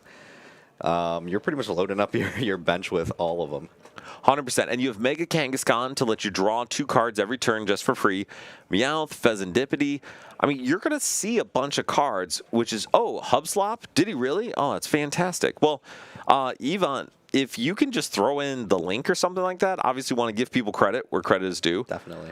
But, Brian, this is a very, very boring list with only 1 or 2 crazy pieces. Yeah, I mean, it's just really just consistency is key kind of thing. Cypher, bug catching set. I mean, easy to power up attackers. You can't really ask for much more than that. No, 4 Terror Orb, 4 bug catching set, 4 Ultra Ball. Like, goodness, man, that is exactly the trainer lineup that I want to see. Yeah, definitely. And so, like we mentioned, Teal Dance draws you a bunch of cards. Run Aaron draws a bunch of cards. So, Brian, like, why are these the attacks we want to fuel? I mean, the Myriad Leaf Shower is just a very easy to power up attack. It takes advantage of, just being a lot of like other Pokemon having a lot of energy kind of on the board, stuff like, Raging Bolt and all that stuff. And it's just a pretty solid attack. You can take easy knockouts against one prizers. Even going second, you can attack right away if you're able to draw the proper cards, stuff like that. So it's just an easy attacker that's able to kind of sustain itself with its draw and attack. And it's great for that. Exactly like you said, with the 4E switch, it's pretty easy to get a turn 1 Myriad Leaf Shower off. But then there's also the Wellspring Mask Ogre Pond, Torrential Pump, getting to snipe 2 low HP Pokemon, which you can also do turn 1, even if it's a little less likely. Yeah. And then Clefairy to one-shot any Dragon type. Pheasantipity Cruel Arrow is a very reasonable attack. Yeah. And then Rapid Fire Combo, also a very reasonable attack. Yeah, definitely is too. So, I mean, all those pieces as well. And I mean, Fizzle mentioning the baby Moltres is the counterplay around Ogerpon. I mean, it's just a solid deck overall. I think Moltres is going to find its way into a lot of lists to counter Teal Mask Ogerpon. Because, Brian, one of the things I'm expecting from Prague is that card is going to be everywhere. Yeah, definitely. I mean, it's an easy one card tech to include into a lot of lists. And if you're already playing something like the Prism Energy, Legacy, or like even basic Fire Energy, it seems like a no-brainer to kind of put in. Agreed. Yeah. And so 2 things that I want to note in here that are kind of weird. Well, third one, play 4 Lilies, everyone, for the love of God. Please. Briar is a super interesting card in combination with Teal Mask Ogerpon. Oh, yeah, definitely. It's just one that can really clear out games for you and really open up a lot for you. Yeah. Especially with Prime Catcher, because you could take 3 or 4 prizes on that last turn of the game. Yeah. And then the other one is End's Plan. Do you know what that one does, Brian? Move 2 energies from your bench Pokemon to your active. Exactly, which is a weird card that is very situational. For instance, I got cooked with it in EUIC. Did I mention that to you? Yeah. Yeah, it was bad. But cool with Teal Mask Ogerpon. Definitely. All right, so to get into this game, Brian, we have Greninja versus Garchomp with Lupe playing Daniel. Start us off here, Brian. Yeah. What are we going to see turn 1? Oh, let's see who's going first here. So Lupe is going to be going first here, and just being able to attach, the tool and get the Buddy Buddy Poff in here. Already off to a pretty solid start here. Hopefully, you're going to be seeing another Gibble, and maybe something like one of those. Was it the Roselia or the Yes. Yeah, the Cynthia's Roselia as another piece to kind of look at. Chaz, Briar and Wellspring is also disgusting. You only get the extra prize on the active, but still, taking 3 prizes on 2 single prizers is pretty good. Yeah, definitely. So we're going to be looking to see through the deck what kind of pieces we can grab here. And it looks like there's another Gibble there. And then are we going to grab the Roselia? Himothy, I actually agree with 4 or multiple area 0. Terrapagos could be a good inclusion. The downside is you'd have to commit 2 Prism Energy to use that basic walling, a but still Riolu? pretty good. That is a Riolu. Interesting. Yes. Yeah, I was kind of expecting to see another Cynthia's Pokemon there, but the Riolu is another interesting one too. That's kind of cool. Yeah, definitely. And the 70 HP Riolu makes sense if you're playing Buddy Poffin already. Yeah, so it looks like we might be attaching the Rocky Energy onto the Gibble, and we're going to be passing it over to Daniel, who's going to be playing the Buddy Poffin as well. And let's see if we're able to get some more Froakies here. And it looks like we run a Dusknoir line here as well. Oh, and Frostlass. Oh, Yeah. this is an interesting build. Yeah, very interesting build as well. It looks like it's going to be taking advantage of a lot of the other pieces of other supporting Pokemon that have kind of come and go from Greninja over time, like the Dusknoir line and the Frostlass line too, which is interesting to see. So it looks like we're going to go double Duskull here and maybe just see a Lily's. Oh, Yeah, well, we got 2 Buddy Poffin. might as well. Very solid here, and it looks like we might just see the Lily here, just so we can retreat into the Badoo here. And that Grand Tree is a scary card to put down right now because it Yeah. would help Lupe a ton. Definitely. And I think Lupe is just okay with keeping it like this right now because, I mean, to really take advantage of the Grand Tree, we kind of need to have a water energy on one of these Froakies already. Agreed. Yeah. And Tiger, Iron Leaves could be a really good inclusion in that, I think, hub box, or is what they were saying. But maybe not necessary just with how quickly you can accelerate energy and how many E-switches you play. Yeah, definitely. It could be. But also has some potential too. Definitely. All right, so Brian, this is a hand for Daniel. Quite the hand here already. So looks like we have an Ultra Ball here. We have a Snow Runt here as well. Fortunately, it doesn't look like we have the energy to retreat into the Badoo, but it looks like we can at least start setting up some more of these attackers here. And I mean, from a setup standpoint, this is an incredibly good board for Daniel. Oh, yeah, definitely. Oh, we have Latios. Never mind then. So it looks like we will be going in with the Itchy Pollen here soon. Which is pretty good. Jolly, pure Mega Frostlass to Dunsparce. That is fascinating. Yeah. So forcing your opponent to a big hand with Lucian, maybe, and then being able to draw, that's pretty good. And Himothy, yes, Iron Leaf does get you around corner locks by Yveltal or something else. Yeah, definitely. So it looks like we're going to Itchy Pollen here and back onto Lupe's turn. We do have the Hilda here. Man, that was a heck of a top deck. Yeah. I mean, the Hilda here in decks like this is just so good because as soon as you're able to get 1 Gabite, the ability is just going to be able to search out the rest of your supporting cast. And I think that's exactly what this Hilda can do, is just get the engine going for Lupe. Yeah, definitely. Another Rocky energy or another like fighting energy could also be very beneficial here too. Cape is a really good inclusion to deal with kind of those high damage hitters, Jolly. And Honchkrow and Alakazam definitely bad matchups. Bolt too, but I don't know if you need to worry about at least one of those. And then Chaz asking the Pokemon on the bench next to the Cynthia's Gibble is a Riolu. I don't know what that Riolu is really being used for, but it is a Riolu. So it looks like... What was that? Is it of the Mega? Oh, okay, 1/1 of the Mega line. And I think that's not a bad inclusion here Yeah. because you can accelerate fighting energy to your other Garchomp. Yeah. Since Garchomp requires you to discard all energy attached to it to use its second attack. Definitely. So it looks like we are going to search out that next Pokemon here. Oh, and we may play a thinner line of Garchomp since I only saw 1 Gabite in the deck. That's interesting. Yeah, interesting. All right. So we'll search out another Pokemon here, and I'm wondering if it's going to be another Gibble, or if it's going to be that Roselia finally. There we go. So the Cynthia's Roselia going to be coming down here. And looks like we might be able to just pass it back on. Well, Actually, we can attack. Yes, we absolutely can attack we and knock out definitely that can Buddy, and I Yeah. don't think it's especially bad to do. Yeah, definitely. Just because it'll be an easy way to kind of break that item lock. I feel like if I were Daniel, I'd want that item lock to last as long as I can while I'm trying to set up the rest of my Pokemon here. And now there is a world where Daniel does wipe both of those Gabites from the board. It is a small world with Yeah. not a lot of chance of getting there, but it is a very real possibility. Yeah, that definitely is. I mean, with that Colress's tenacity, I mean, you can definitely kind of make a case for it because you can search out the Grand Tree. And that will be a huge deal because we could Colress Grand Tree straight into a Dusknoir. Now, unfortunately, I don't know if we have enough to pull that off No, right I here. feel like we would have needed the attachment the previous turn in order to make that happen. Yes. But looks like we might just go straight into the Greninja is what I would think. And being able to just get that Shinobi Blade off would be a super solid attack just because, I mean, it puts us into a position to where we can at least search out a card and start getting ourselves set up for the next turn. Absolutely. So it should be noted for all of you watching at home, Grand Tree does not have to get you a Stage 2.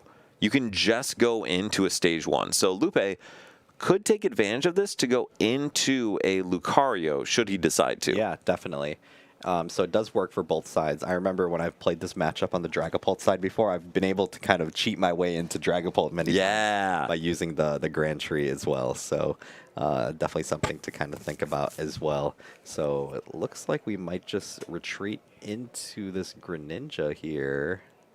And we will be going for that Shinobi Blade, and we will be searching a card out from the deck here.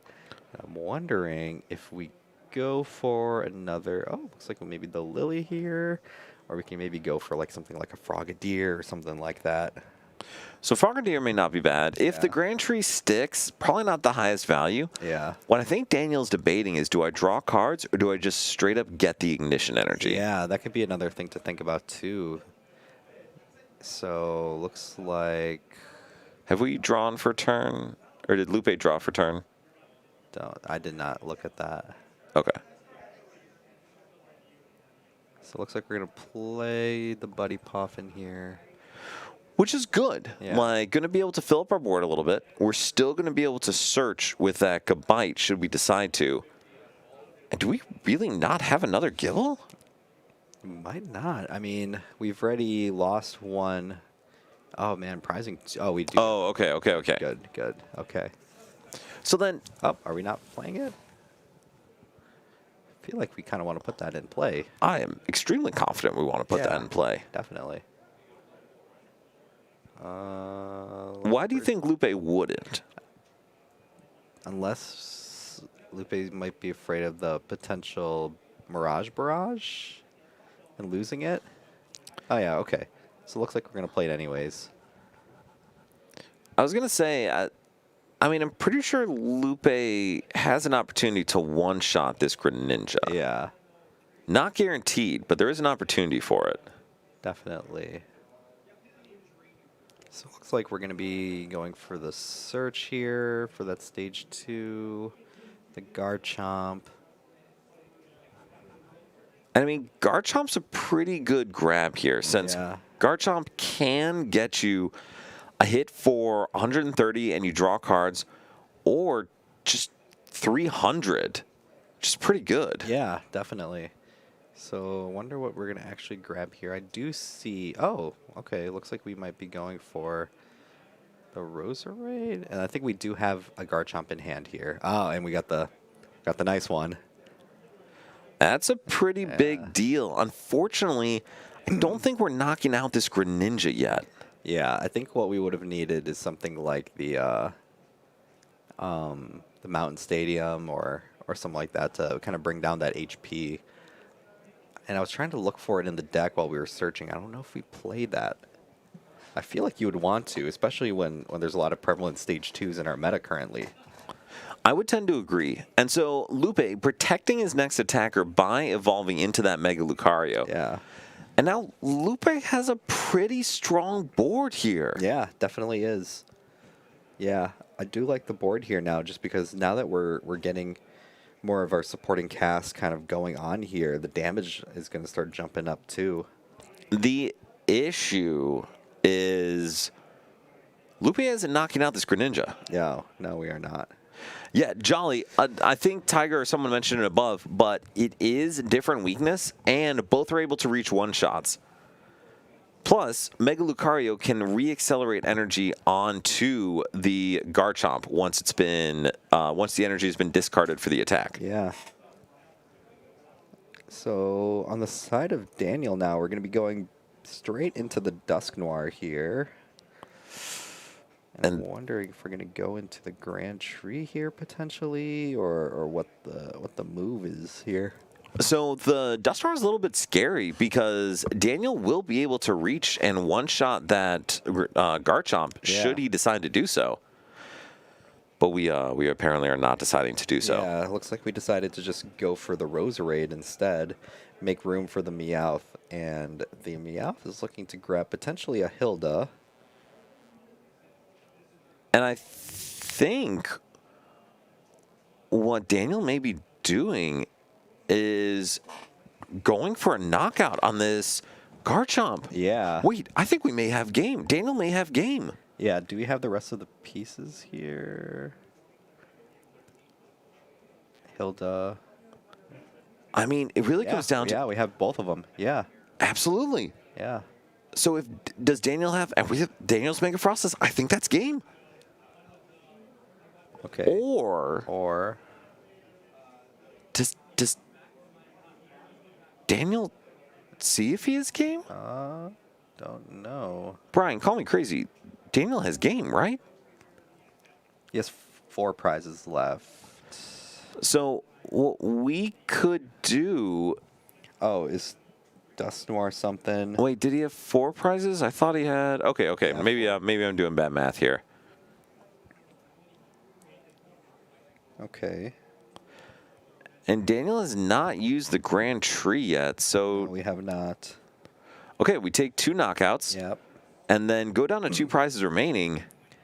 Either way, I feel like this move isn't that bad just because you still have the potential of a Frostlass play. Agreed. Yeah. And it's tough because if Lupe does take a knockout, Lupe's hand is going to be huge. Yeah. And so Daniel will just need Frostlass energy to end the game. Definitely. I mean, we do have Hilda, too, so Hilda could definitely search out both of those pieces as well. And I mean, we have a nice stretcher for the water energy. Yeah. Yeah, I mean... I think we have everything we kind of need here. So Lupe needs to have 8 cards in hand. Let's see. 1, 2, 3, 4, 5, 6, 7, Oh, 8. 9. Yeah. Yeah, we got 9 cards. Okay. So, I mean, now I think I was lying before about having game. Now we have game. Yeah, definitely. And Fizzle, the Roselia came down that last turn. So he was not able to evolve it yet. Yeah.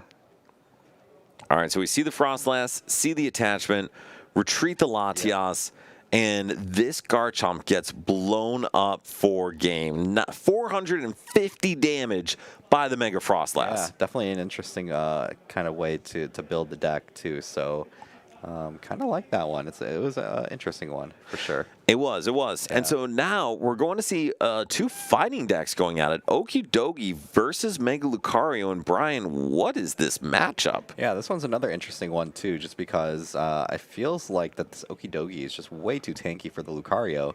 And this Okidogi is just able to upcharge uptrade the prizes so much harder just because, single prize for 3 prizes at the end of the day, and then combine that with the legacy energy, it just makes the matchup just super, super good for the Okidogi. Tiger, I don't think that's a bad decision on Daniel's end to do that. Could have tried to clear out the Garchomp pieces, but then Lucario was there as a solid attacker. Definitely. And notes, I would believe that it is favorable because it's so hard, Brian, like you said, for Christian to one-shot an Okidogi. Definitely, yeah. Definitely gets a little tough here, so let's see what we grab. There's the boss. Fizzle, you are not wrong. Enhanced Hammer is getting better and better as this format progresses. Yeah. Yeah, Enhanced Hammer can just take out so many of these special energies here. Yeah. Oh, no, that's sick. Congrats on day very, 2ing with very it. good. That's awesome. Yeah, very cool. So, Brian, what is Ryan bossing? Yeah, I don't know if he's going to be using it, but it'll be good to kind of have in the next turn or so. He's eyeing the legacy energy, though, as something that could be put into play here. And I don't mind that. I think Ryan has another Okie Dokie in hand that he may be trying to put down. Yeah, it could be. Oh, looks like we're going to be putting it onto the active one here. And Senior saying, no, stop it, Yeah. bad Ryan. It looks like are we playing the boss here? Yeah, we're going to be taking out the Soul Rock here, so we can kind of turn off that draw engine for now. Which, I mean, seems fine. Yeah, definitely does. Excuse me. I think Ryan's just debating, do I bench another Lunatone and another Soul Rock to guarantee the Lunar Cycle next turn? Then again, it's like the disruption's not really guaranteed on either side, though. Just because, I mean, this deck pretty much just plays Judge is like the only real disruption. And Ryan has 13 cards in hand. Twitch Senior says, oh, okay, so you probably don't have it. Yeah. It's fantastic. And Let's see it. Let's see it. What are we going to do here? Senior's hand is Energy and Fez. Ooh, Fez. Fez is good. Yeah, Fez is good. Draw 3 extra cards here. Let's see what we can grab here. Oh, Catcher? I don't know how much that really helps here. The Hariyama is going to be able to get us that Gust. But kind of same thing. I don't know how much that helps here.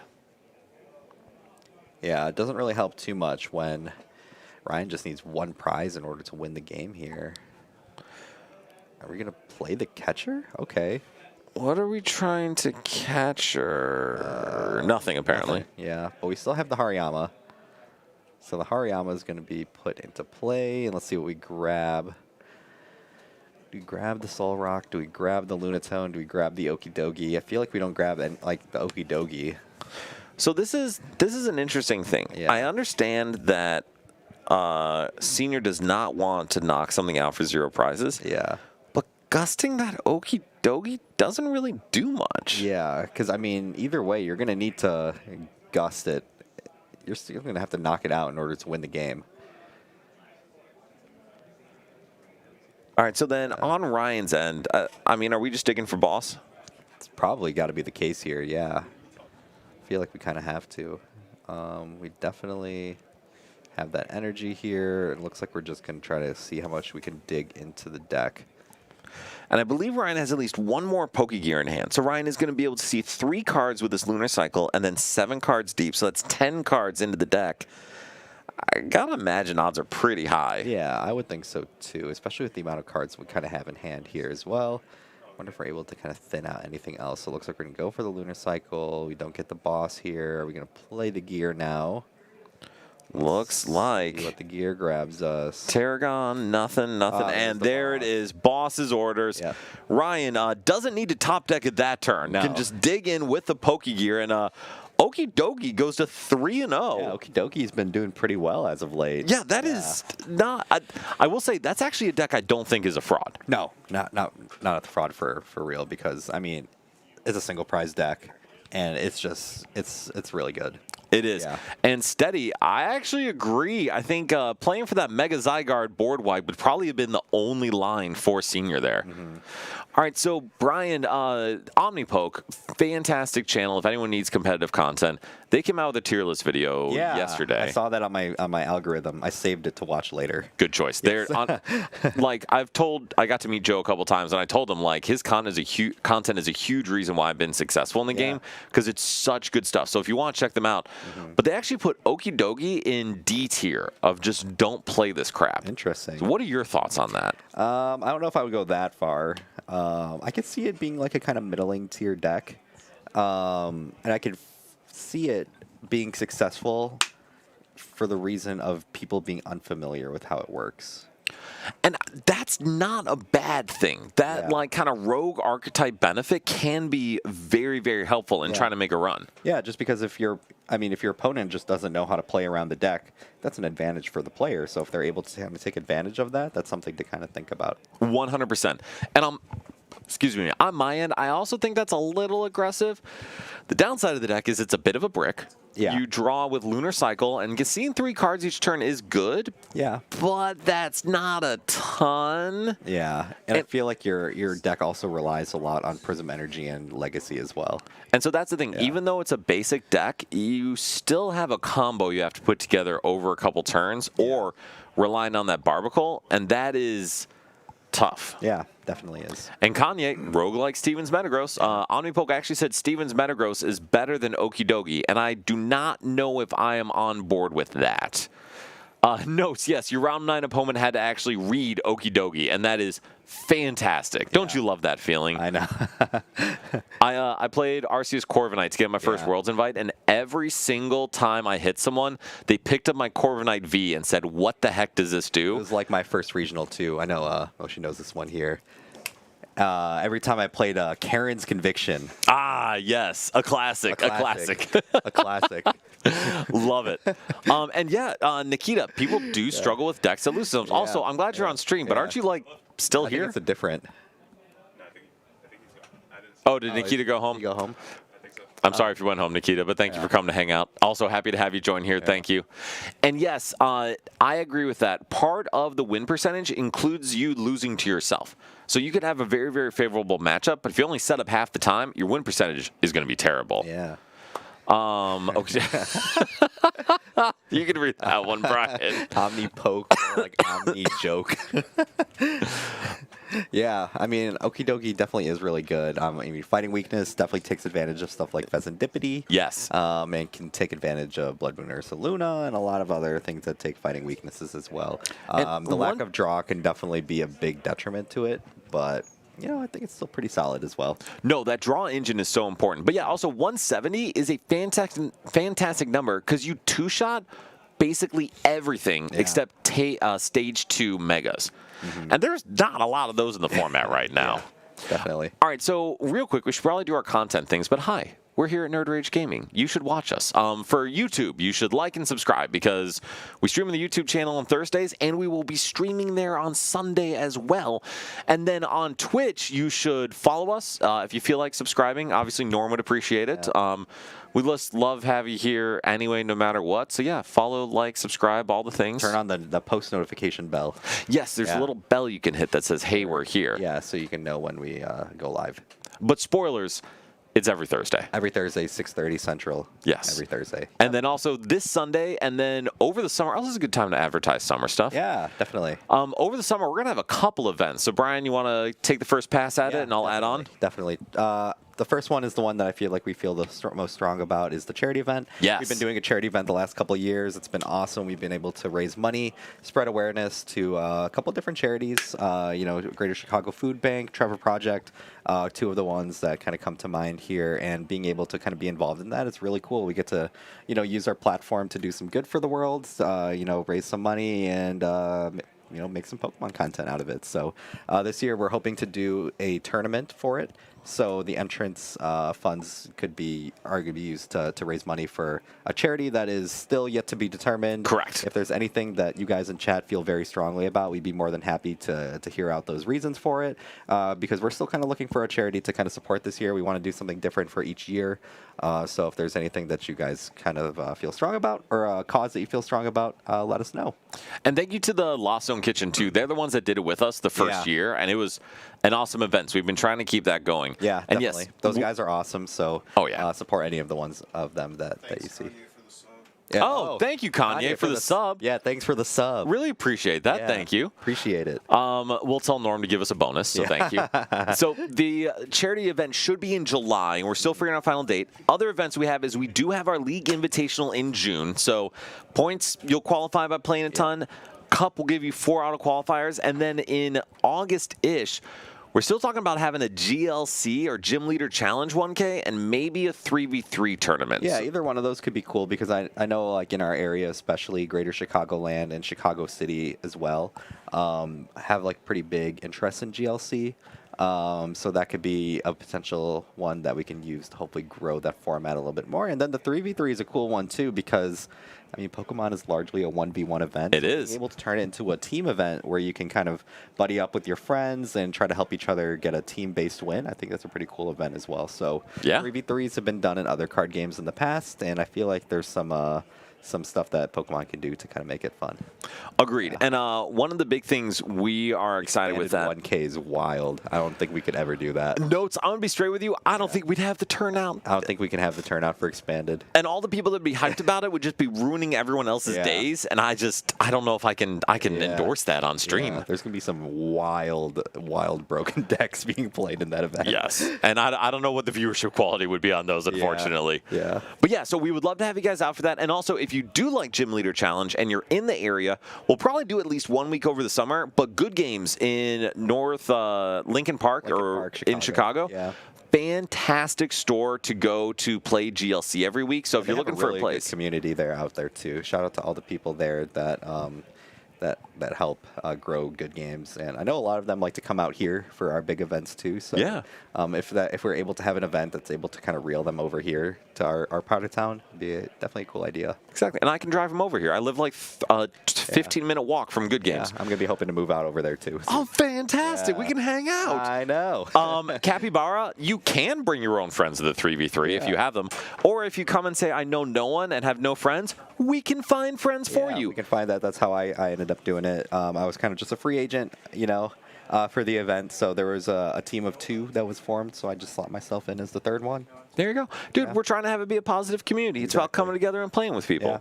All right, so then, Brian, we've seen Starmie Frostlass, which I think was a cool one. We've seen Okie Dokie. We've seen some Dragapult, some Mega Lucario. What's the other stuff we should be hyped about we haven't Yeah. seen? What haven't we seen yet? We haven't seen Grimmsnarl. Yes. Yeah. GLC expanded is a much better than GLC. Player base would be boo-hooing, but they would watch. Yeah. It's a possibility. I wouldn't mind. Honestly, for me, it's about how many people we get playing here. So we'll definitely talk about it. Yeah, I mean, I think we did one expanded event last year. Mm-hmm. It was definitely an interesting one. That is a very polite way to say Yeah, it. was Yes, definitely interesting. it was interesting. Yeah. A lot of days ruined. Yeah. Some fun had. Some very, very, very quick games kind of happened. Yes. Yeah. Expanded is a 2 to 3 turn format at most, so it's always interesting. Yeah. All right, so Brian, what else are we trying to see today? Yeah, Grimmsnarl could be a cool one to see. I feel like there's still some big supporters of that deck. We haven't seen any like straight Frostlass Monkey Dory or anything like True. that. We haven't seen Dragapult Blaziken yet.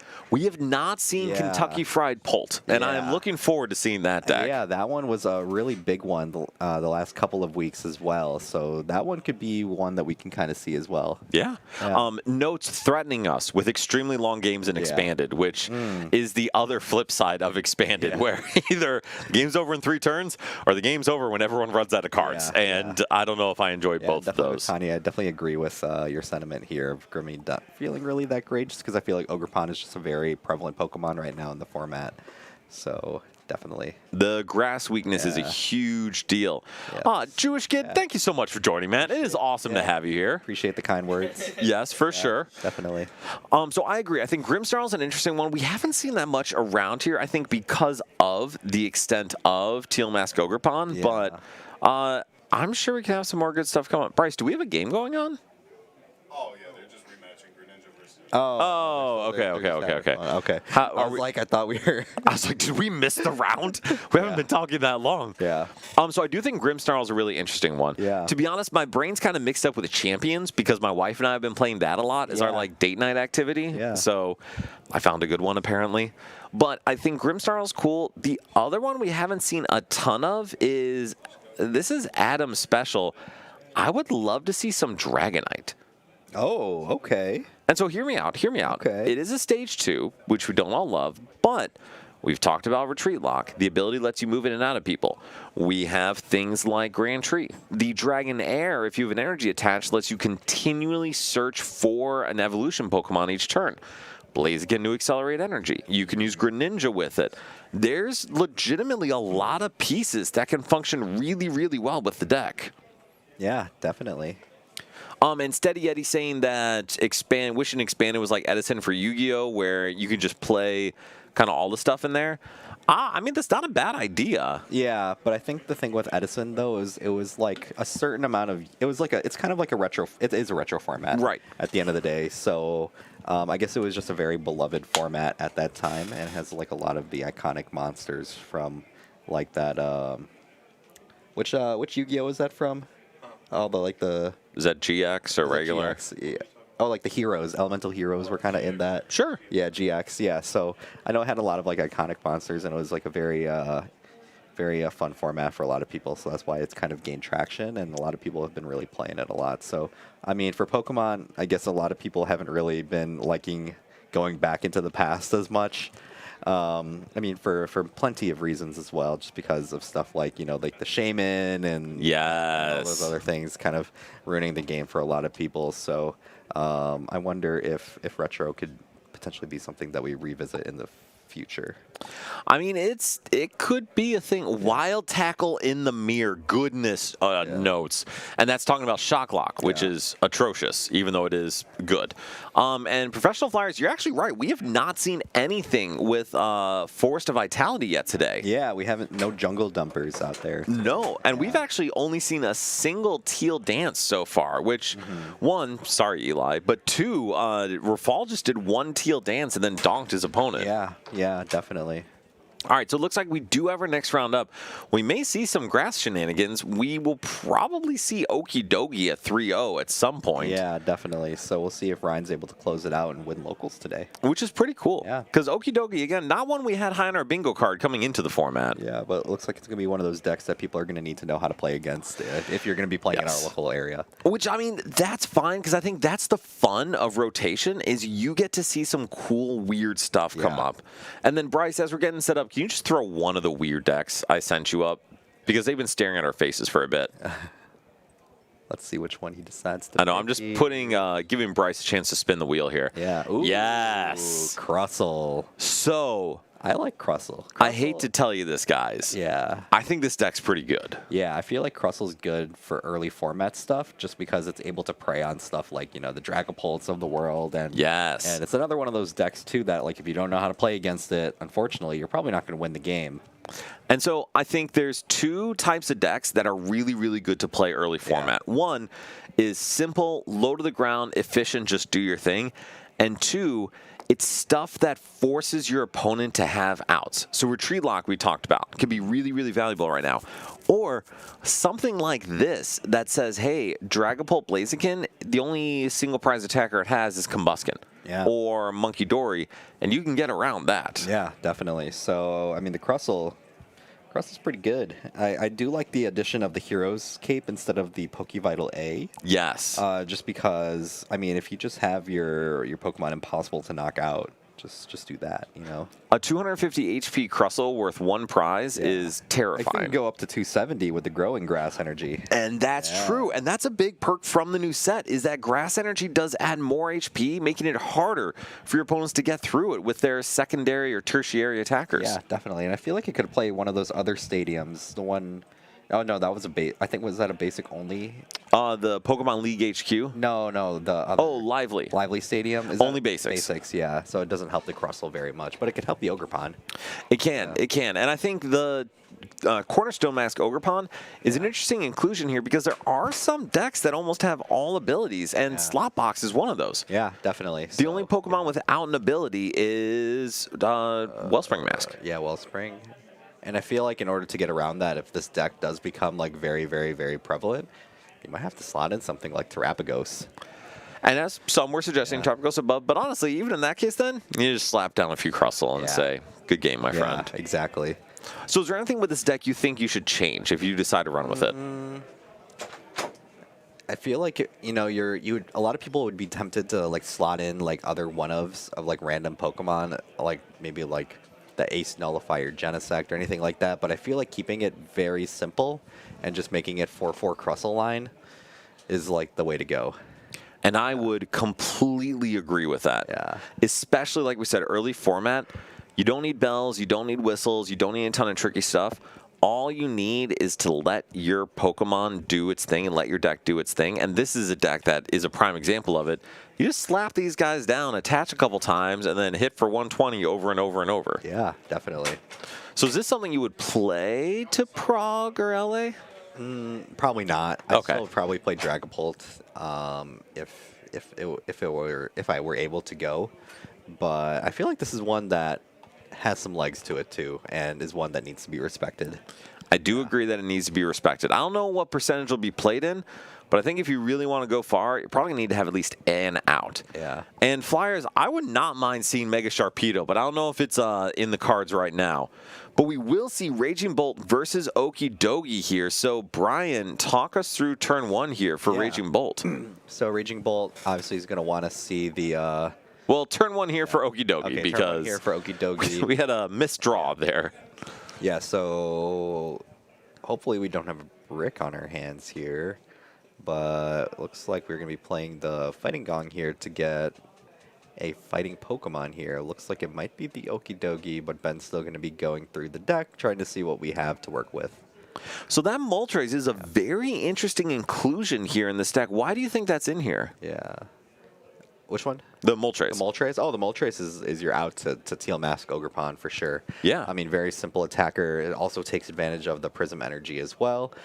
So it's going to be, I honestly think would be a pretty big addition to this matchup here because Raging Bolt does rely on Teal Mask Ogerpon. And I think that makes sense. And Ben saving the Prism energy for that exact reason.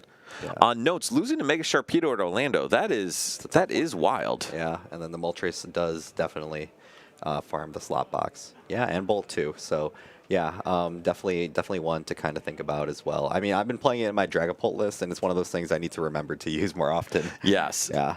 Well, in a deck like this, Okie Dokie, that 170 damage cap is just a little low to get through some of these big HP basics. Yeah. So Moltres being able to take a one-shot for 2 prizes is a huge deal. Yeah, definitely. So it looks like we're going to be playing this Baby Bolt in the active here. Looks like we're going to go with the Ultra Ball here. Take out the Battle Cage and another Ultra Ball. And I would hope that we're going to be grabbing the Fan Rotom here. That would be my guess, unless we're going for a Meowth or something. But Yeah. Fan Rotom definitely seems stronger. Definitely. And I feel like Meowth is just so much more of a liability in a matchup like this too, just because, I mean, it just takes those the weakness as well. Maybe we don't get Fan Rotom Yeah, because looks like that is not an option. I don't see it. Oh, I think there's one Fan Rotom. Is there? I did not see I think I it. saw one with maybe it was an art rare, but looks like 170 to 110 actually is a big Yeah, I deal, think especially into yeah, I Zoroark think and such. I think we do have Fan Rotom in the deck. Okay, am I just blind? Yeah, I think it's the art rare one. That's why. Okay, that is very possible. But to be honest, I'm not seeing a lot of Hoot Hoots or Noctowls mixed in there. Yeah, that might be the other reason that we don't grab the Fan Rotom here. But let's see what we decide. To do Yes, here. there is right there. Yeah, so I think we just wanted to make sure that we had everything first before committing to the Fan Rotom play here. So Fan Rotom, Fan Call is going to be coming down here. There's a Noctowl, another Noctowl, and maybe a Hoot Hoot here. And I mean, that seems like a fine spread. The big deal for Volodymyr is he really just wants 2 Hoot Hoot down at least Yeah, to be able to play the game next turn and then have a follow-up. definitely. And I mean, we already have half the battle here. We got that Ogerpon in play finally, so we'll be able to get both, you know, the Hoot Hoot and the Noctowl into play the next turn. So the interesting thing is that Ogerpon is currently in play now, Yeah. but Ben has a Prism Energy and a Boss. Yeah, that could also be something to kind of think about as well here too. So looks like we're going to search 1 Hoot Hoot and 2 Noctowls here, and we will see what we are able to do with that the following turn here. And I think for Volodymyr, just getting those down and getting an attachment on either the Raging Bolt or another on this Teal Mask Ogerpon is pretty good. Yeah, definitely. So let's see what we're able to grab here. The next Hoot Hoot comes down, and we're probably going to attach into the active is what I would think. Volodymyr could also save it Yeah. and use it to Teal Dance next turn, but I don't know if that's the right call. Yeah. Okay, looks like we're going to be passing it on over to Ben here. And it looks like on Ben's side here, we might just be going for that boss play that we were kind of mentioning earlier. So Ben has the Stadium and Energy, or the Colress, Yeah. and a boss, but I agree with you. Yeah, I think I'd the rather boss. just see the boss. Yeah, I mean, being able to go up 2 prizes right away is going to be pretty good here. So it looks like we're going to be taking the knockout here. We're going to be taking 2 prizes Ooh. right away. And those are great grabs with the Pokepad to search and the Cynthia's to draw. Yeah. And Ben also has another boss in hand, so if this Yeah. Moltres survives... Yeah, we can do it all over again here. So let's see. We're able to grab the Kangaskhan off of the Teal Dance here, and at least since we are able to put the Ogerpon back into play, the Jewel Seeker is going to be active here. So at least Vladimir will be able to kind of expand his game a little bit more and grab something. And ooh, this Unfair Stamp looks really good here. And that Unfair Stamp is brutal because although Ben did take 2 prizes, Ben's board is bad. Yeah, it's not looking great here right now. So being able to just make him shuffle up the deck and have to draw 2 cards, it might be the move here. And along with that, the Crispin is also pretty good here. So we can at least power up our Baby Bolt here. Well, and Volodymyr has an energy switch in hand. Yeah, so we'll be able to knock out this Moltres here. And that is immense because now Yeah. Ben will, without a Prism Energy, will only be hitting this Baby Bolt for 70. Yeah. And is in danger of getting board wiped next Yeah, turn. Definitely. I think with living here, asking our opinion of Knockbolt versus non-Knockbolt, I feel like Knockbolt's still better. I feel like Jewel Seeker is just too good of an ability, at least to me. So I think which deck is more powerful or better overall, I would tend to agree. Yeah. Like, I think the Owls are just so strong and add such a benefit. Yeah. And I will also add, whenever you add complexity to the deck, if you're not 100% sure of exactly what the perfect list is and how optimal it is, that's, I think, when you get in big trouble. Yeah. So I do think the Owls are best. I don't know if I would say the Owls are the best thing to play to an event tomorrow because I don't know if the list is perfect. Yeah, definitely. But yeah, I feel like just the expanded, like, I guess, like the flexibility that you're able to do with the Noctowl line, it just makes it so much better to me. Agreed. Yeah. All right, so then on Volodymir's side, we see the Pheasantipity, and I gotta imagine we're gonna play the Unfair Stamp. Yeah, so the Unfair Stamp's going to come down here, and let's see what we are able to do now. So for Ben, we really just need to see a way to draw cards and play the game. Yeah, definitely. I mean, either way, I mean, this Moltres is coming down here, but if we're able to get like something like that Prism Energy or the Legacy Energy, we'll still be able to at least get something going here. Okay, we got a Prism Energy. Perfect. And then we got And we have a Gong, too. That's pretty good. Honestly, not bad for only 2 cards to have. Agreed. Yeah, not too bad here. And so Volodymyr able to dig further into the deck, get another TMS Ogerpon down, and man, Brian, from that turn 1 knockout on the Teal Mask Ogerpon, what a board Volodymyr set up here. Yeah, definitely. We're able to really, really get the board going here with that first move here. So it looks like we're going to go with that Dragon Headbutt, take the knockout here, and the Okie Dokie is going to go into the active from here. Oh, Volodymyr's saying he forgot to use Fez, but that's all right. Okay. So looks like with the Pokepad here, and we also have the Gong here as well. And so both of those are really good because Ben will be able to get something else down. Yeah. And Ben will also be able to take a prize. But there's a Definitely. very real chance this Okie Dokie goes down this turn. Yeah, definitely can. Let's see what we decide to grab here for now. That's the thing with this deck that also doesn't feel that great, is that you're definitely a lot of the time on the top deck mode, especially with something like the Unfair Stamp being played here. Agreed.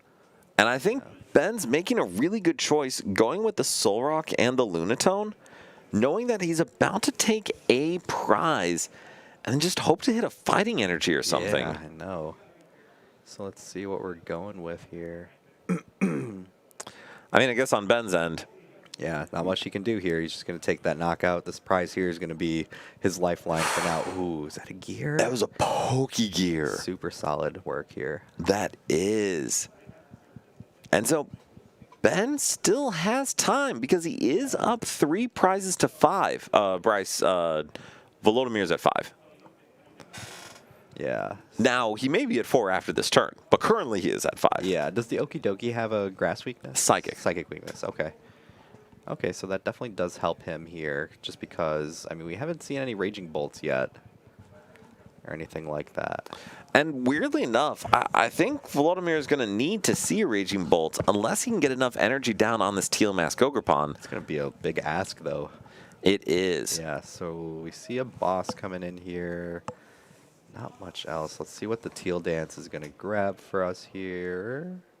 Energy retrieval. And so there needs to be 7 energy down to hit the 230 with this Teal Mask 7 Ogrepon. energy between both of them? Between both of them. Okay. Oh, there's Raging Bolt. There we go. And we have Latios, too. Okay, so we're gaming Yeah, here. we're definitely doing something right here. And yeah, Brian, to your point, Volodymyr is probably going to have to use that Raging Bolt to knock out this Okie Dokie here, and that's wild to me. Yeah, definitely. But, I mean, at the end of the day, the Meowth coming down is a liability, too, which could also be used in the favor of Ben here.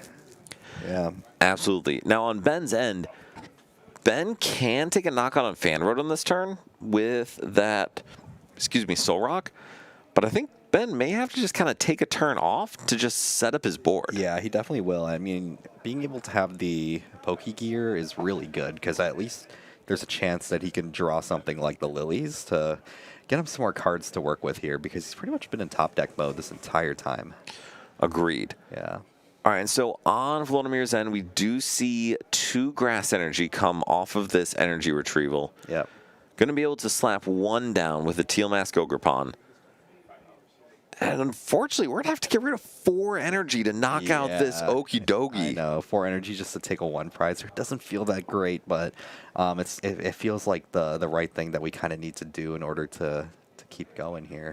Well, exactly. This is Ben's only threat on the board. So even if it's expensive to get rid of, that's still going to be really good to set Volodymyr up long term. Definitely. So at least the Glass Trumpet is able to put these energies back into play here. So at least where it doesn't feel like a total loss and we're like waste of resources here. Agreed. Yeah. And the nice part, too, for Volodymyr is you can keep the energy on the Raging Bolt. Yeah, so at least we can attack again. Yep, so 4 energy is going to knock out that Okie Dokie here. We're going to promote the Soul Rock here. And looks like we got another Okie Dokie here. That's really good. Super good here. We definitely needed that. And looks like we're going to need to play this Poke Gear here in order to get something going here. So hopefully we can get... So, oh, there we go. We got the Lily. So the one thing from a sequencing standpoint, for those watching at home, I would not have benched that Okie Dokie before playing the gear. And the only reason I say that is because if Ben hit a Morty's Conviction, Yeah, he would be stuck. definitely. Rykota, we usually get somewhere between like 25 and 30 to 35, something around that. On low ends, we'll have like 20.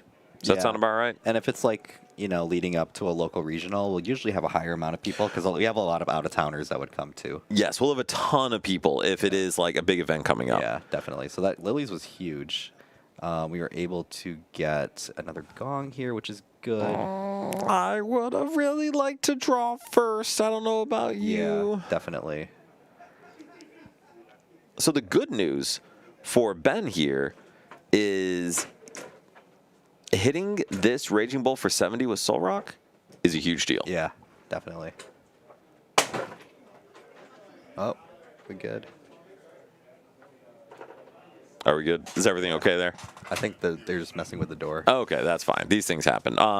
Great store. Door to the back, horrendous. Absolutely atrocious. All right, so we do get, or Ben gets the bib. What's the name of the one? Binacle. Binacle, yeah. And then using this Pokepad to get another Pokemon down the board. Brian, what does Ben need here to close out this game? So I don't think we're able to close out right now.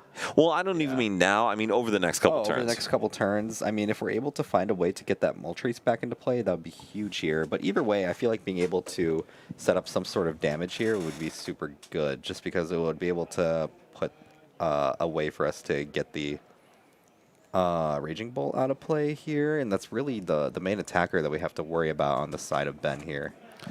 Yeah. And I would agree. I think the good news for Ben is it doesn't really matter what threats Volodymyr has, because everything Volodymyr does is going to take one prize. Yeah, definitely. So Ben knows he has exactly 3 additional turns to win the game before Volodymyr wins. Yeah, definitely. And who knows, like there's going to be a point in the game too where Volodymyr's going to run out of resources to kind of get those energies back into play. It's going to be a little bit harder. So it looks like we're going to be seeing the Okidogi get bossed up here. And we might just have an attachment for turn here on one of these Pokemon, and then we're going to just take the knockout here on this Okidogi. And actually, that was a really good move by Volodymyr to stress the resources for Ben. Yeah. But kind of from what you're saying, Brian, I think that's one of the biggest advantages of decks like this, is that it costs so many resources for these big blow-up decks to get through 6 basic single-prize Pokemon. Yeah, definitely. So looks like we're maybe eyeing the Night Stretcher potentially to get the Okidogi back, or we might use the Pokepad to get the evolution of the Bibical. So I think that's what Ben would like to do. Yeah. The downside is we don't have access to a basic fighting energy right now. Yeah. And so we have 2 outs to Pokemon, 1 out to maybe Pokemon, maybe energy.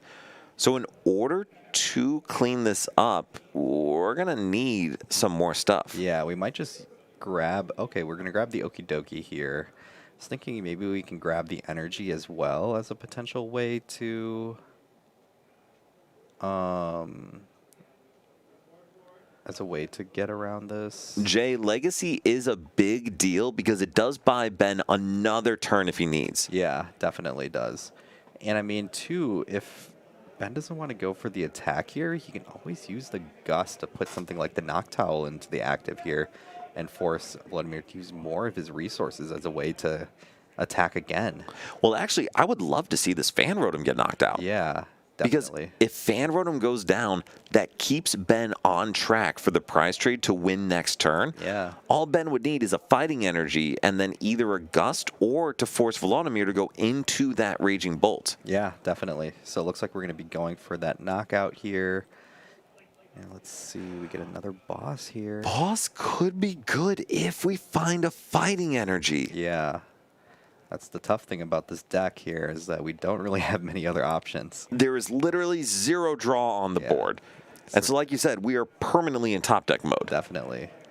Yeah, so we're pretty much living and dying by whatever the next card is. Which is not a great feeling. Yeah.